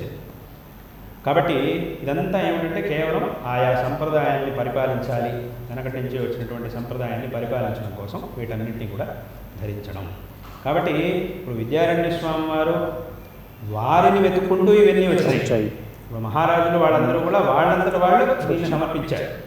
సమర్పించి ఇంక నుంచి మా గురువులు ఎక్కడికి వెళ్ళినా కూడా, మా గురువులు మా గురు పరంపర ఎక్కడికి వెళ్ళినా కూడా ఈ రాజలాంఛనాలతోనే వెళ్ళాలి అనేటటువంటి వ్యవస్థని వాళ్ళు చేశారు. కాబట్టి ఆ వ్యవస్థ ప్రకారం, అది వ్యవస్థ అనేది ఉంది కాబట్టి దాని ప్రకారం పెంచడం అనేటటువంటిది వచ్చింది. కాబట్టి ఎందుకంటే ఇప్పుడు దాని మీద మనకి ఇది నాకు కావాలి అనే భావనతో వెళ్తే ఇంకా ఎన్నో రకాలుగా చాలా ఉంటాయి, చాలా చేసుకోవచ్చు కదా. ఇంకా ఇప్పుడు ఇంకా రకరకాలు ఎప్పుడు కావాలన్నది ఎప్పుడు ధరించవచ్చు. అట్లా లేదు, కేవలం ఆ సంప్రదాయ పరిపాలన వస్తుంది. కాబట్టి దీన్ని ఇటువంటి ఈ కార్యాన్ని 50 సంవత్సరాలుగా ఒకే రకంగా ఒకే శైలిలో దాన్ని అలాగే చేసుకుంటూ వచ్చారు. ఈ స్వయంగా శాస్త్రంలో నదీష్ఠులై శిష్యుల్ని కూడా తయారు చేశారు. ఈ రకంగా ఎన్నో విధమైనటువంటి కార్యాలను వారు చేస్తూ ఉన్నారు. మా గురువుగారు చేశారు. ఎన్నో సందర్భాల్లో మీరు ప్రత్యేకంగా చూశారు. యాత్రలప్పుడు హైదరాబాద్లో ఇప్పుడు ఆ రోజు ఒకరోజు అయితే పొద్దున మాకు పాఠం, మన హైదరాబాద్లో ఉన్నప్పుడు మన శంషాబాద్లో శంకర మఠం, అక్కడ కుంభాభిషేకం అయినటువంటి రోజు పొద్దున మాకు పాఠం. ఆ తర్వాత దగ్గరలో ఒక గణపతి గుడిలో ఒక కుంభాభిషేకం. అది అయిపోయిన తర్వాత మన శంకర మఠంలో అన్ని సన్నిధుల్లో కుంభాభిషేకం. అది అయిపోయిన తర్వాత జనాలందరికీ దర్శనం. అది అయిపోయిన తర్వాత మధ్యాహ్నం అనుష్ఠానం ఇత్యాది. ఆ తర్వాత అప్పుడు గవర్నర్ గారు వచ్చారు. ఆయన నరసింహన్ గారు అప్పుడు ఆసమైన నరసింహన్ గారు ఉండేవారు కదా, ఆయన దర్శనానికి వచ్చారు. ఆయనకి దర్శనం. ఇంకా ఇలా కొంతమంది వాళ్ళంతా కూడా దర్శనానికి వచ్చారు, వాళ్ళంతా వచ్చారు. అలాగే అదంతా అయిపోయిన తర్వాత మళ్ళీ సాయంకాలం సభ, గురువందన సభ, కుంభాభిషేకం జరిగిన గురువందన సభ, మళ్ళీ దాంట్లో భాషణం, గురుగారి భాషణం అయింది. మళ్ళీ రాత్రి చంద్రమౌళేశ్వర పూజ, అదంతా అయ్యేసరికి రాత్రి చాలా ఆలస్యమైంది. మళ్ళీ మర్నాడు పొద్దున అదే సమయానికి మళ్ళీ పాఠం. అది అదే రకంగా జరుగుతూ ఉంటుంది. ఇలా ఇది ఒక రోజు ఉదాహరణగా చెప్పింది. ఎన్నో రోజులు చాలా రోజులు చోట ఇలాగే జరుగుతుంది. అదే విధమైనటువంటి కార్యశైలి. కాబట్టి ఈ రకంగా ఇప్పుడు కొంతమంది మమ్మల్ని అడుగుతూ ఉంటారు, మీరు అక్కడికి రండి, ఇక్కడికి రండి, మీ హైదరాబాద్కి రండి, చెన్నైకి రండి. అది కాదు బాబు, మేము అక్కడికి రావాలంటే మాకు పద్ధతి ఉంది కదా. మా పొద్దున్న నుంచి మధ్యాహ్నం వరకు అనుష్ఠానాలు జరగాలి. ఆ తర్వాత మధ్యాహ్నం పూజ అంతా అయ్యి, అనుష్ఠానం అంతా అయ్యాక అప్పుడు మేము బయలుదేరాలి. మళ్ళీ సాయంకాలంలోపు మళ్ళీ అక్కడికి చేరుకోవాలి.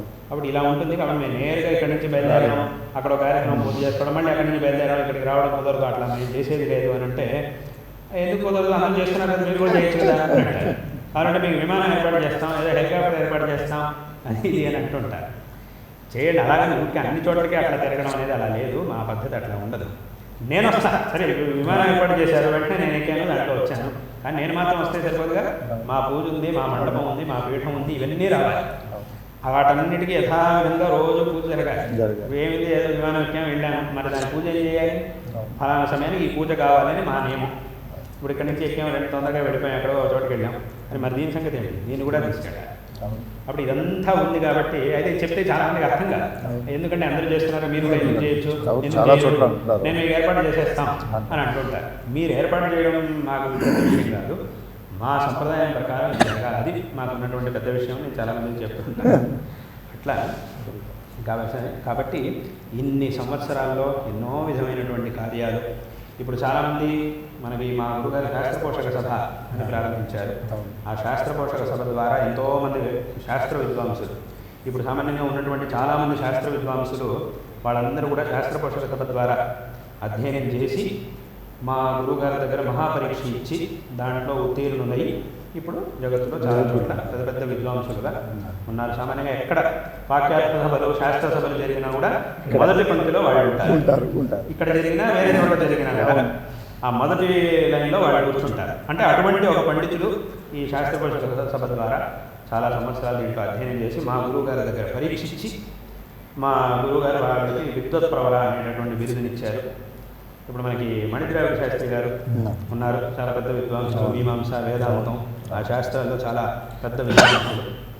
ఆయన ఇదివరకు శాస్త్ర వేదాంత అధ్యయనం చేసి మొత్తం భామతి కల్పతరు పరిమళాలోని గ్రంథాలని భాష్యానికి వ్యాఖ్యానాలు, సూత్ర భాష్యానికి వ్యాఖ్యానాలు, వాటన్నింటినీ సంపూర్ణంగా అధ్యయనం చేసి వాటన్నింటి మొత్తం అన్ని గ్రంథాలను మా గురుగారి దగ్గర ఆయన పరీక్షించారు. అప్పుడు మా గురుగారు ఆయన పరీక్ష చేసి దాంట్లో ఆయన ఉత్తమ శ్రేణిని ఆయన ఉత్తీర్ణులైన తర్వాత ఆయనకి వేదాంత శాస్త్ర విశారద అనేటటువంటి ఒక బిరుదుని ఆయన గురువుగారు ప్రసాదించారు. ఈ రకంగా చాలామంది విద్వాంసులు వాళ్ళందరూ కూడా ఈ శాస్త్రపోషక సభ ద్వారా అధ్యయనం చేశారు. వేద పోషక సభ దాని కూడా ఇప్పుడు 50 సంవత్సరాలు అయింది.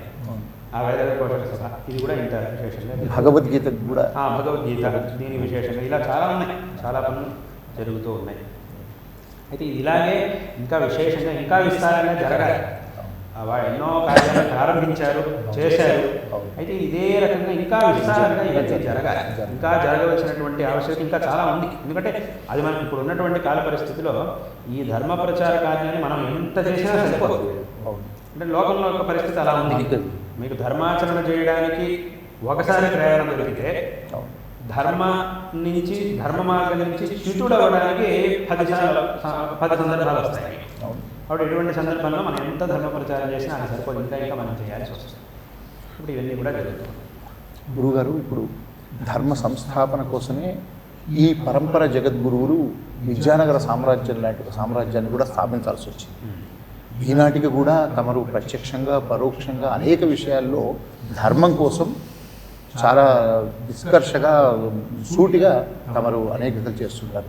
ఈ రోజుల్లో కొంత వైదిక ధర్మం గురించి కానీ ఇంకైనా ఈ సంప్రదాయాలను సంస్కృతిని పునరుద్ధరణ కోసం కానీ అటు భారతదేశాన్ని పాలించే పాలకులు కానీ రాష్ట్రాలను పాలించే పాలకులు కానీ ఎలాంటి కర్తవ్యంతో వెళ్ళాలని ఒక సర్వజ్ఞ పీఠమైనటువంటి చంద్రామనాయ సమ్రాట్ పీఠమైనటువంటి ఈ పీఠానికి జగద్గురువులుగా విరాజిల్లుతున్న తమరి యొక్క ప్రబోధన ఎలా ఉంటుంది?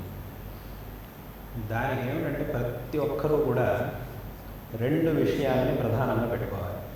ఒకటి దేశం, ఒకటి ధర్మం. ఈ 2 కూడా 2 కళ్ళలాగా మనం చూడాలి. దేశము ధర్మం 2 మనకి చాలా ముఖ్యం. ఒక దేశం అనేది వ్యవస్థితంగా ఎప్పుడు నడుస్తుంది, దాంట్లో ఒక ధర్మం అనేది ఉంటే దేశం చక్కగా నడుస్తుంది. ఈ ధర్మం అనేటటువంటిది ఎప్పుడు ఎక్కడ ఆచరింపబడుతుంది, ఒక దేశంలో ఆచరింపబడుతుంది. ధర్మాన్ని ఆచరించాలంటే దానికి ఒక దేశం కావాలి, ఒక సరైనటువంటి దేశం కావాలి. ఒక దేశంలో ధర్మాన్ని ఆచరించాలి. ఈ ఆచరింపబడినటువంటి ధర్మం ద్వారా దేశం నిలబడాలి. ఈ 2 కూడా మనకి ముఖ్యం. ఈ 2లో దేన్ని వదలడానికి వీల్లేదు. ఇప్పుడు దేశం అన్నాం అనుకోండి, అప్పుడు దేశాన్ని మనం పెట్టుకొని ధర్మాన్ని కానీ వదిలేస్తే అప్పుడు ఏమవుతుంది, మళ్ళీ దేశం అనేది విచ్ఛిన్నమైపోతుంది. అలాగే ఒకటి ధర్మం మాత్రం పెట్టుకొని దేశాన్ని వదిలేసామనుకోండి, అప్పుడేముంది, ఏదో ఒక ధర్మం అని కనుక మనం పెట్టుకుంటే అప్పుడేముంది, మనకి ఒక విధమైనటువంటి సంకుచిత భావన ఏర్పడుతుంది. ఇప్పుడు ఒక దేశం, ఇప్పుడు ఉదాహరణ ఈ దేశం ఉంది, ఇక్కడ మన సనాతన ధర్మ అనుయాయులు ఉన్నారు, అధిక సంఖ్యలో ఉన్నారు, ఇతర ధర్మాల వాళ్ళు కూడా ఉన్నారు. ఇప్పుడు ఈ ఇతర ధర్మాల వాళ్ళు ఉన్నారు, వాళ్ళలో మంచివాళ్ళు ఉన్నారు, చాలా ఎంతోమంది మంచివాళ్ళు ఉన్నారు. మంచివాళ్ళు అన్ని చోట్ల ఉన్నారు, చెడ్డవాళ్ళు అన్ని చోట్ల. వాళ్ళంతా మంచివాళ్ళు వీళ్ళంతా చెడ్డవాళ్ళు అన్నా ఎక్కడ కుదరదు. అన్ని చోట్ల మంచివాళ్ళు ఉన్నారు, చెడ్డవాళ్ళు ఉన్నారు. మనం ఏం చేయాలి? ఎవరు మంచివాళ్ళో వాళ్ళని గ్రహించాలి, వాళ్ళని స్వీకరించాలి. ఎవరు చెడ్డవాళ్ళో వాళ్ళ నుంచి దూరంగా ఉండాలి.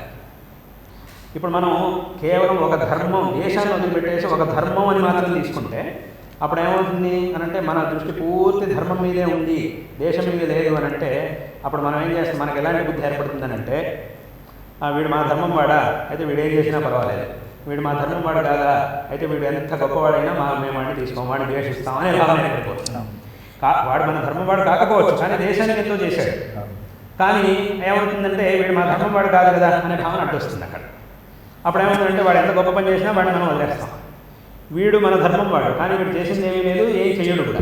కానీ వీడు నా మతాన్ని వాడికి ఆ పేరు ఉంది కదా, నా ధర్మం వాడు అనే పేరు ఉంది కదా, కాబట్టి వీడిని నేను తీసుకుంటా అనే భావన వస్తుంది. వాడు ఎంతటి దుర్మార్గుడైనా వాడిని నేను ఏదో వాడి వెనకాల ఉండడం అనేది అవుతూ ఉంటుంది. కాబట్టి ఏం చేయాలంటే ధర్మం అనేది ఉండాలి, దేశం అనేది కూడా ఉండాలి. ఈ ధర్మంతో పాటు దేశం అనేది, ఎందుకంటే ఇప్పుడు ఈ ధర్మం వాడు కాని వాడు ఒకడు ఉన్నాడు, కానీ వాడు దేశాన్ని చాలా మంచి చేశాడు, చాలా మంచి పనులు చేస్తున్నాడు. దేశానికి మంచి చేశాడో లేదో అది వేరే విషయం. ఎవరికి చెడు చేయకుండా తన పాటికి తాను ఉన్నాడు. అట్లా ఉన్నా కూడా మనకి చాలా మంచిదే కదా, అది కూడా చాలా మంచిదే కదా. కాబట్టి అప్పుడు ఏం చేయాలి? వాడిని కూడా మనం చక్కగా గౌరవించాలి. అది కాబట్టి ఏమైందంటే అక్కడికి ఈ దేశం అనేది కూడా చాలా ముఖ్యం, ధర్మం అనేది కూడా చాలా ముఖ్యం. ఈ రెండింటిని వదిలిపెట్టి రెండింటినీ పెట్టుకొని మనం ముందుకు వెళ్ళాలి. ఈ రెండింటినీ మనం, ఎందుకంటే ఇప్పుడు దేశం అని మాత్రం ధర్మం వదిలిపెట్టి ఒకటి దేశం అంటే అది అయ్యేది కదా. దానికి ఒక ధర్మం, దేశం అనేది వ్యవస్థితంగా నడవాలంటే దానికి ఒక ధర్మం అనేటటువంటిది ఉండాలి. అదే ఇప్పుడు మన యొక్క సనాతన ధర్మం. ఈ సనాతన ధర్మం అంటే ఇదేదో ఒకటి మన భారతదేశానికి మాత్రమే పరిమితం. ఈ ధర్మం యొక్క తత్వం ఏదైతే ఉందో ఇది కేవలం భారతదేశానికి మాత్రమే పరిమితమైనటువంటిది, అథవా ఇదేదో కొన్ని రాష్ట్రాలకు పరిమితమైనటువంటిది కాదు. ఇది విశ్వవ్యాప్తమైనటువంటి ధర్మం. సరిగ్గా ఇందులో చెప్పబడినటువంటి తత్వాన్ని కనుక అర్థం చేసుకుంటే ఇందులో విశ్వంలో ఉన్న ప్రతి ఒక్కరూ దీని ద్వారా శ్రేయస్సుని పొందవచ్చు. అటువంటి ధర్మం మన సనాతన ధర్మం. కాబట్టి ఈ ధర్మం అనేటటువంటిది చాలా ముఖ్యమైనటువంటిది, దేశం అనేటటువంటిది కూడా చాలా ముఖ్యమైనది. కానీ ఇప్పుడు ఏం చేస్తున్నారు, చాలామంది ఏం చేస్తున్నారంటే ఈ రెండింటిలో కొంతమంది ఏం చేస్తున్నారు, ఒకటి ధర్మం మాత్రం పట్టుకుంటారు, వేరే వాడిని అనవసరంగా ద్వేషిస్తుంటారు. అంటే వాడు మనల్ని ఇప్పుడు ఇంకోటి మనకు గౌరవం ఇస్తే మనం వాళ్ళకి గౌరవం ఇవ్వాలి, ఇంకోటి మనకు గౌరవం ఇవ్వనప్పుడు అప్పుడు అవసరం లేదు, అప్పుడు మనం వాళ్ళకి గౌరవం ఇవ్వాల్సిన పని లేదు. కానీ ఇంకోటి మంచివాడైనా కూడా కేవలం ధర్మాన్ని మాత్రం పట్టుకుంటే ఇంకోటి మంచివాడైనా కూడా వాడిని ద్వేషించడం, వీడు కాదు కాబట్టి నా ధర్మం వాడు కాదు కాబట్టి వాడిని ద్వేషించాలి అనే భావన ఏర్పడుతుంది చాలా. ఇది తప్పు. అథవా ఒక ధర్మాన్ని, దేశంని మాత్రం పెట్టుకుని ధర్మాన్ని వదిలేస్తే ఒక చోట ధర్మ విరుద్ధమైనటువంటిది జరుగుతున్నా కూడా మాకు దేశం ఉంటే చాలా ధర్మ విరుద్ధమైతే ఏమిటా అనేటటువంటి భావన ఏర్పడుతుంది. కాబట్టి రెండూ ఉండాలి. అంటే ధర్మము కావాలి, దేశము కావాలి. ఇది ప్రతి ఒక్క మనిషికి ఉండవలసినటువంటి భావన. ఈ భావనతో ప్రతి ఒక్కరు కూడా పనిచేయాలి. అప్పుడు ఏమవుతుందంటే దేశం అంతా చక్కగా ఉంటుంది, సుభిక్షంగా ఉంటుంది, ఇటు ధర్మరక్షణ అవుతుంది, దేశ రక్షణ రెండో ఉన్నాయి. కాబట్టి ఎందుకంటే ఇప్పుడు ధర్మాన్ని ఆచరించేటప్పుడు కూడా దేశం యొక్క పరిస్థితులు మనకు చాలా అవసరం. ఇప్పుడు ఉదాహరణకి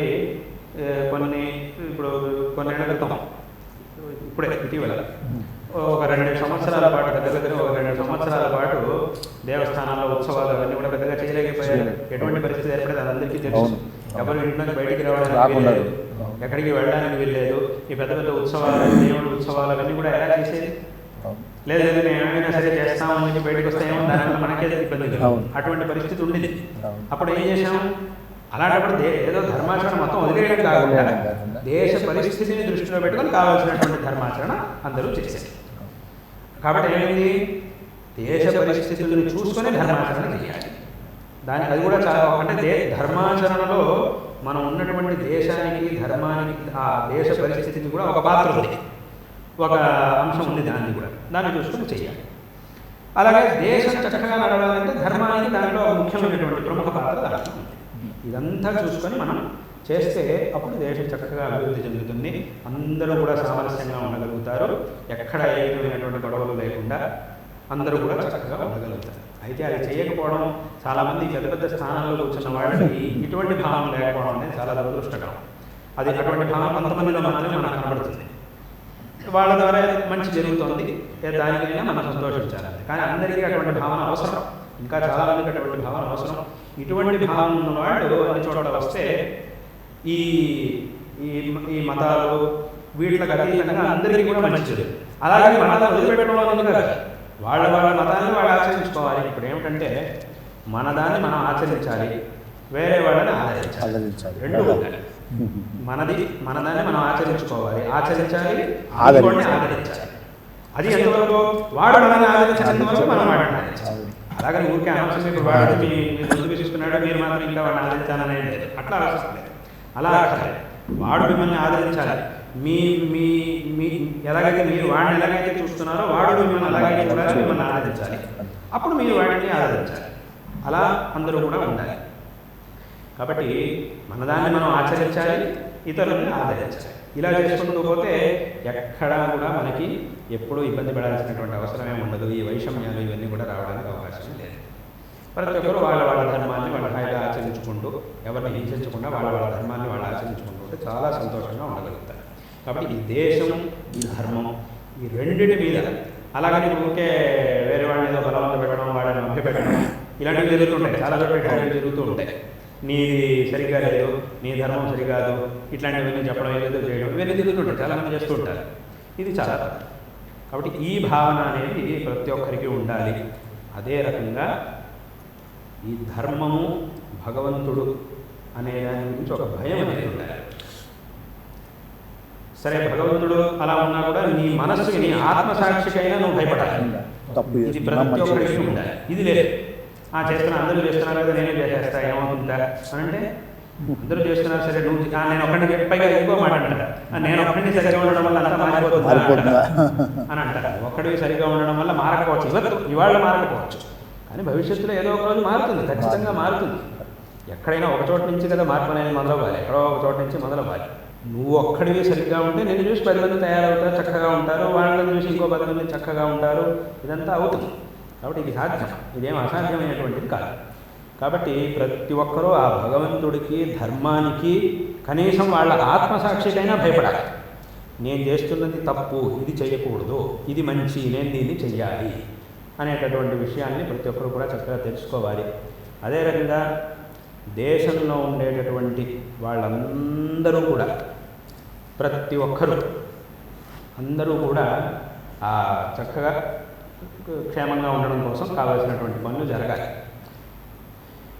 అంటే ఇప్పుడు ఏమిటంటే ప్రతి ఒక్కరూ కూడా దేశంలో ప్రతి ఒక్కరూ కూడా ప్రతిరోజు వాళ్ళకి కావాల్సినటువంటి ఆహారం దొరుకుతుందా, వాళ్ళ జీవనానికి కావాల్సినటువంటి వ్యవస్థ దొరుకుతుందా, వాళ్ళ చదువులు వాటికి కావాల్సినటువంటి వ్యవస్థ జరుగుతుందా, దీన్ని గమనించాలి. నాయకులు వీళ్ళంతా ఉన్నారు కదా, వాళ్ళంతా దీన్ని విశేషంగా గమనించాలి.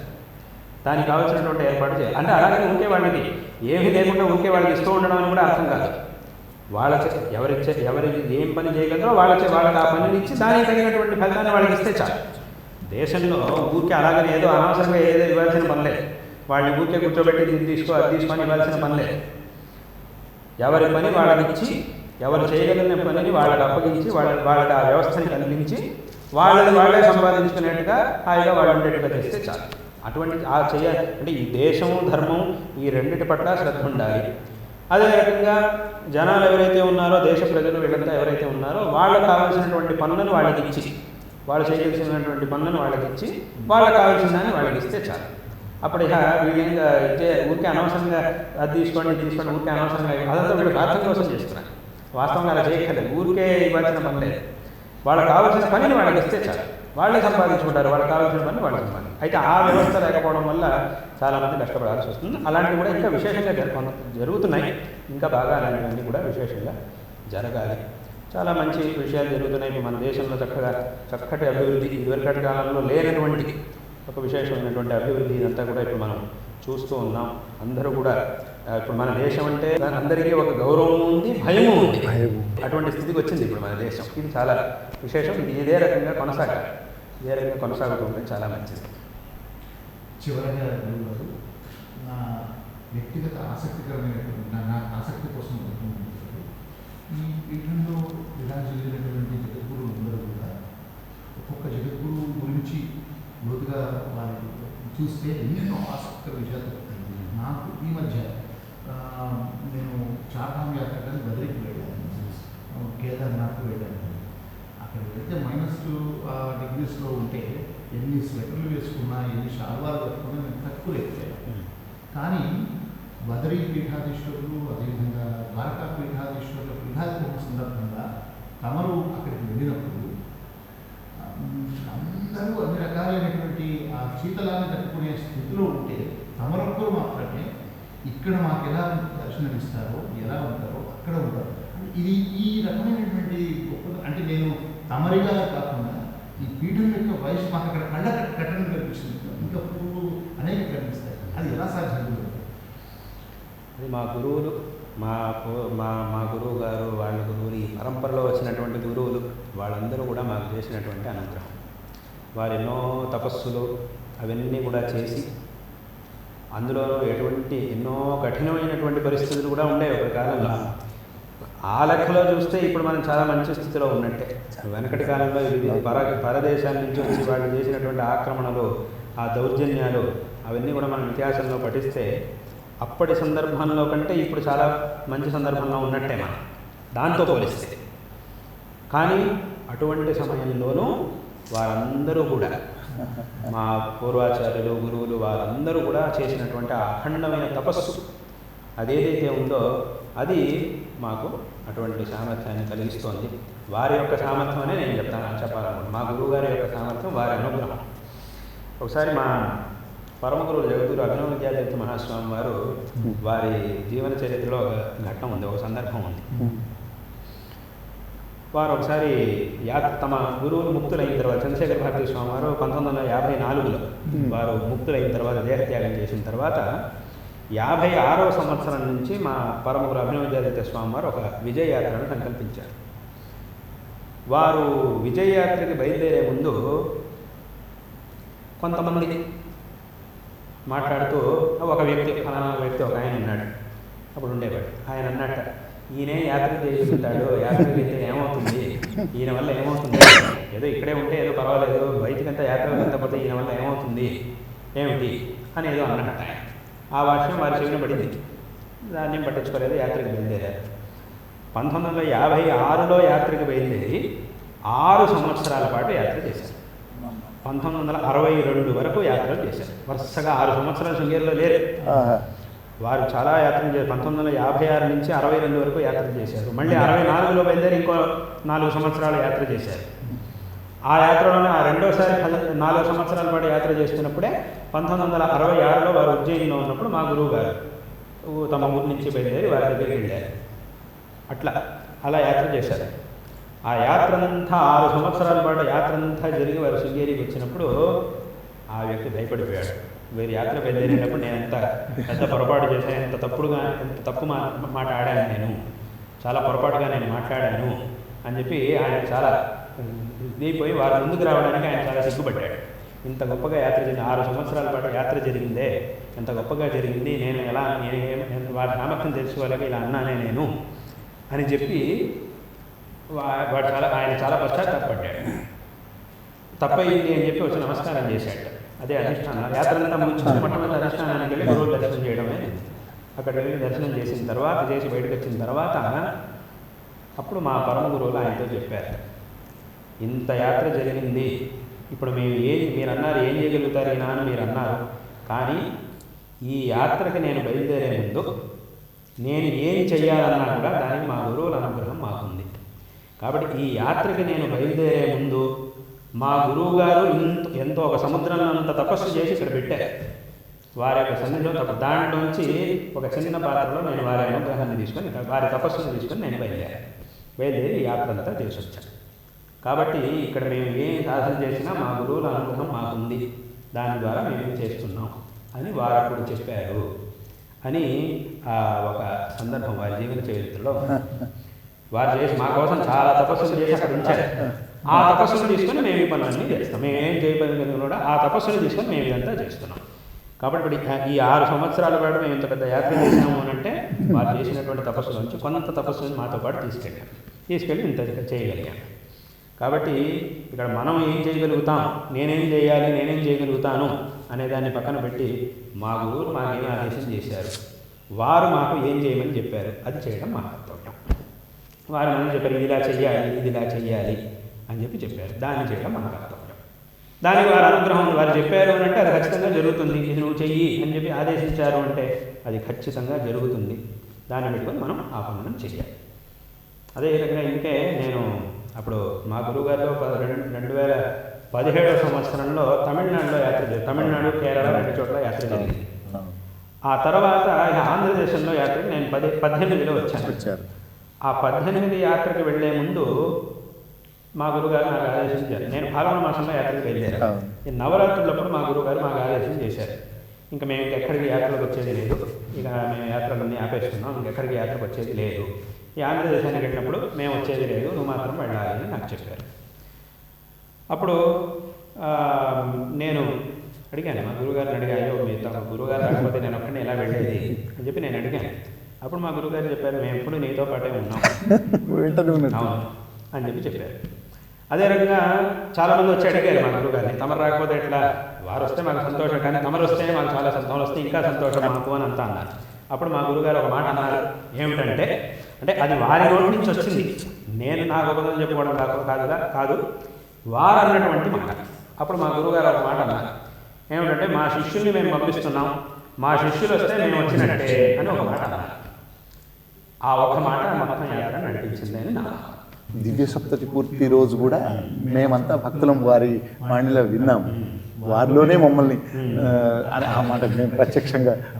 అప్పుడు మా గురుగారు అన్నారు, వారు ఆయన వస్తే మేము వచ్చినట్టే మా గురుగారు చెప్పారు. అంటే నా గొప్పతనం చెప్పుకోవడం కోసం వారు ఈ అనుగ్రహపూర్వకంగా ఈ మాటను అన్నారు కాబట్టి ఆ మాట మొత్తం నడిపించింది అనేటటువంటిది అది మా యొక్క భావం. అదేవిధంగా ఇప్పుడు మీరు చెప్పినటువంటి ఆ బదరీ యాత్రలోనూ వాళ్ళు ఇప్పుడు ఆయన అమృతేశ్వర స్వామి అథవా సదానంద సరస్వతి వాళ్ళిద్దరు కూడా వచ్చి మా గురువుగారిని అడిగారు, తమరు వచ్చి మాకు పట్టాభిషేకం జరిగింది. ఎందుకంటే అంతకుముందు వాళ్ళ గురువు గారి అంటే ఆయన స్వరూపానంద సరస్వతి స్వామి వారికి మా పరమ గురువులు వారిద్దరు ఆ పట్టాభిషేకం చేసేసారు ద్వారకలో. అప్పుడు అట్లా జరిగింది కాబట్టి ఇప్పుడు కూడా మేము చెయ్యాలి అని అడిగినప్పుడు అప్పుడు మా గురువు ఇప్పుడు యాత్రకు ఎక్కడికి కూడా వెళ్ళట్లేదు కాబట్టి ఆయన వస్తే మేము వచ్చినట్టే అని ఒక మాట చెప్పారు. కాబట్టి దాని ప్రకారంగా అదంతా జరిగింది అనేటటువంటిది మా. కాబట్టి మా పూర్వ ఆచార్యులు గురువులు వారందరూ కూడా ఎంతో తపస్సులు చేసి పెట్టారు. ఆ తపస్సుతో ఇవన్నీ ఏమేమి మంచి పనులు, ఏమేమి గొప్ప పనులు, ఇవేమి జరుగుతున్నాయో ఇవన్నీ కూడా వారి యొక్క ఆశీస్సులు, అనుగ్రహం. చాలా అద్భుతం, పరమాద్భుతం. అది జగద్గురువుల వాణి. సనాతన ధర్మం, అద్వైత సిద్ధాంతం, ఆదిశంకరుల యొక్క అద్వైత సిద్ధాంతం యొక్క వైశిష్ట్యం, అంతేకాకుండా శృంగేరి వైభవం, దేశహితం కోసం పాలకులు దేశం ధర్మాన్ని అనువర్తింపజేయాలి.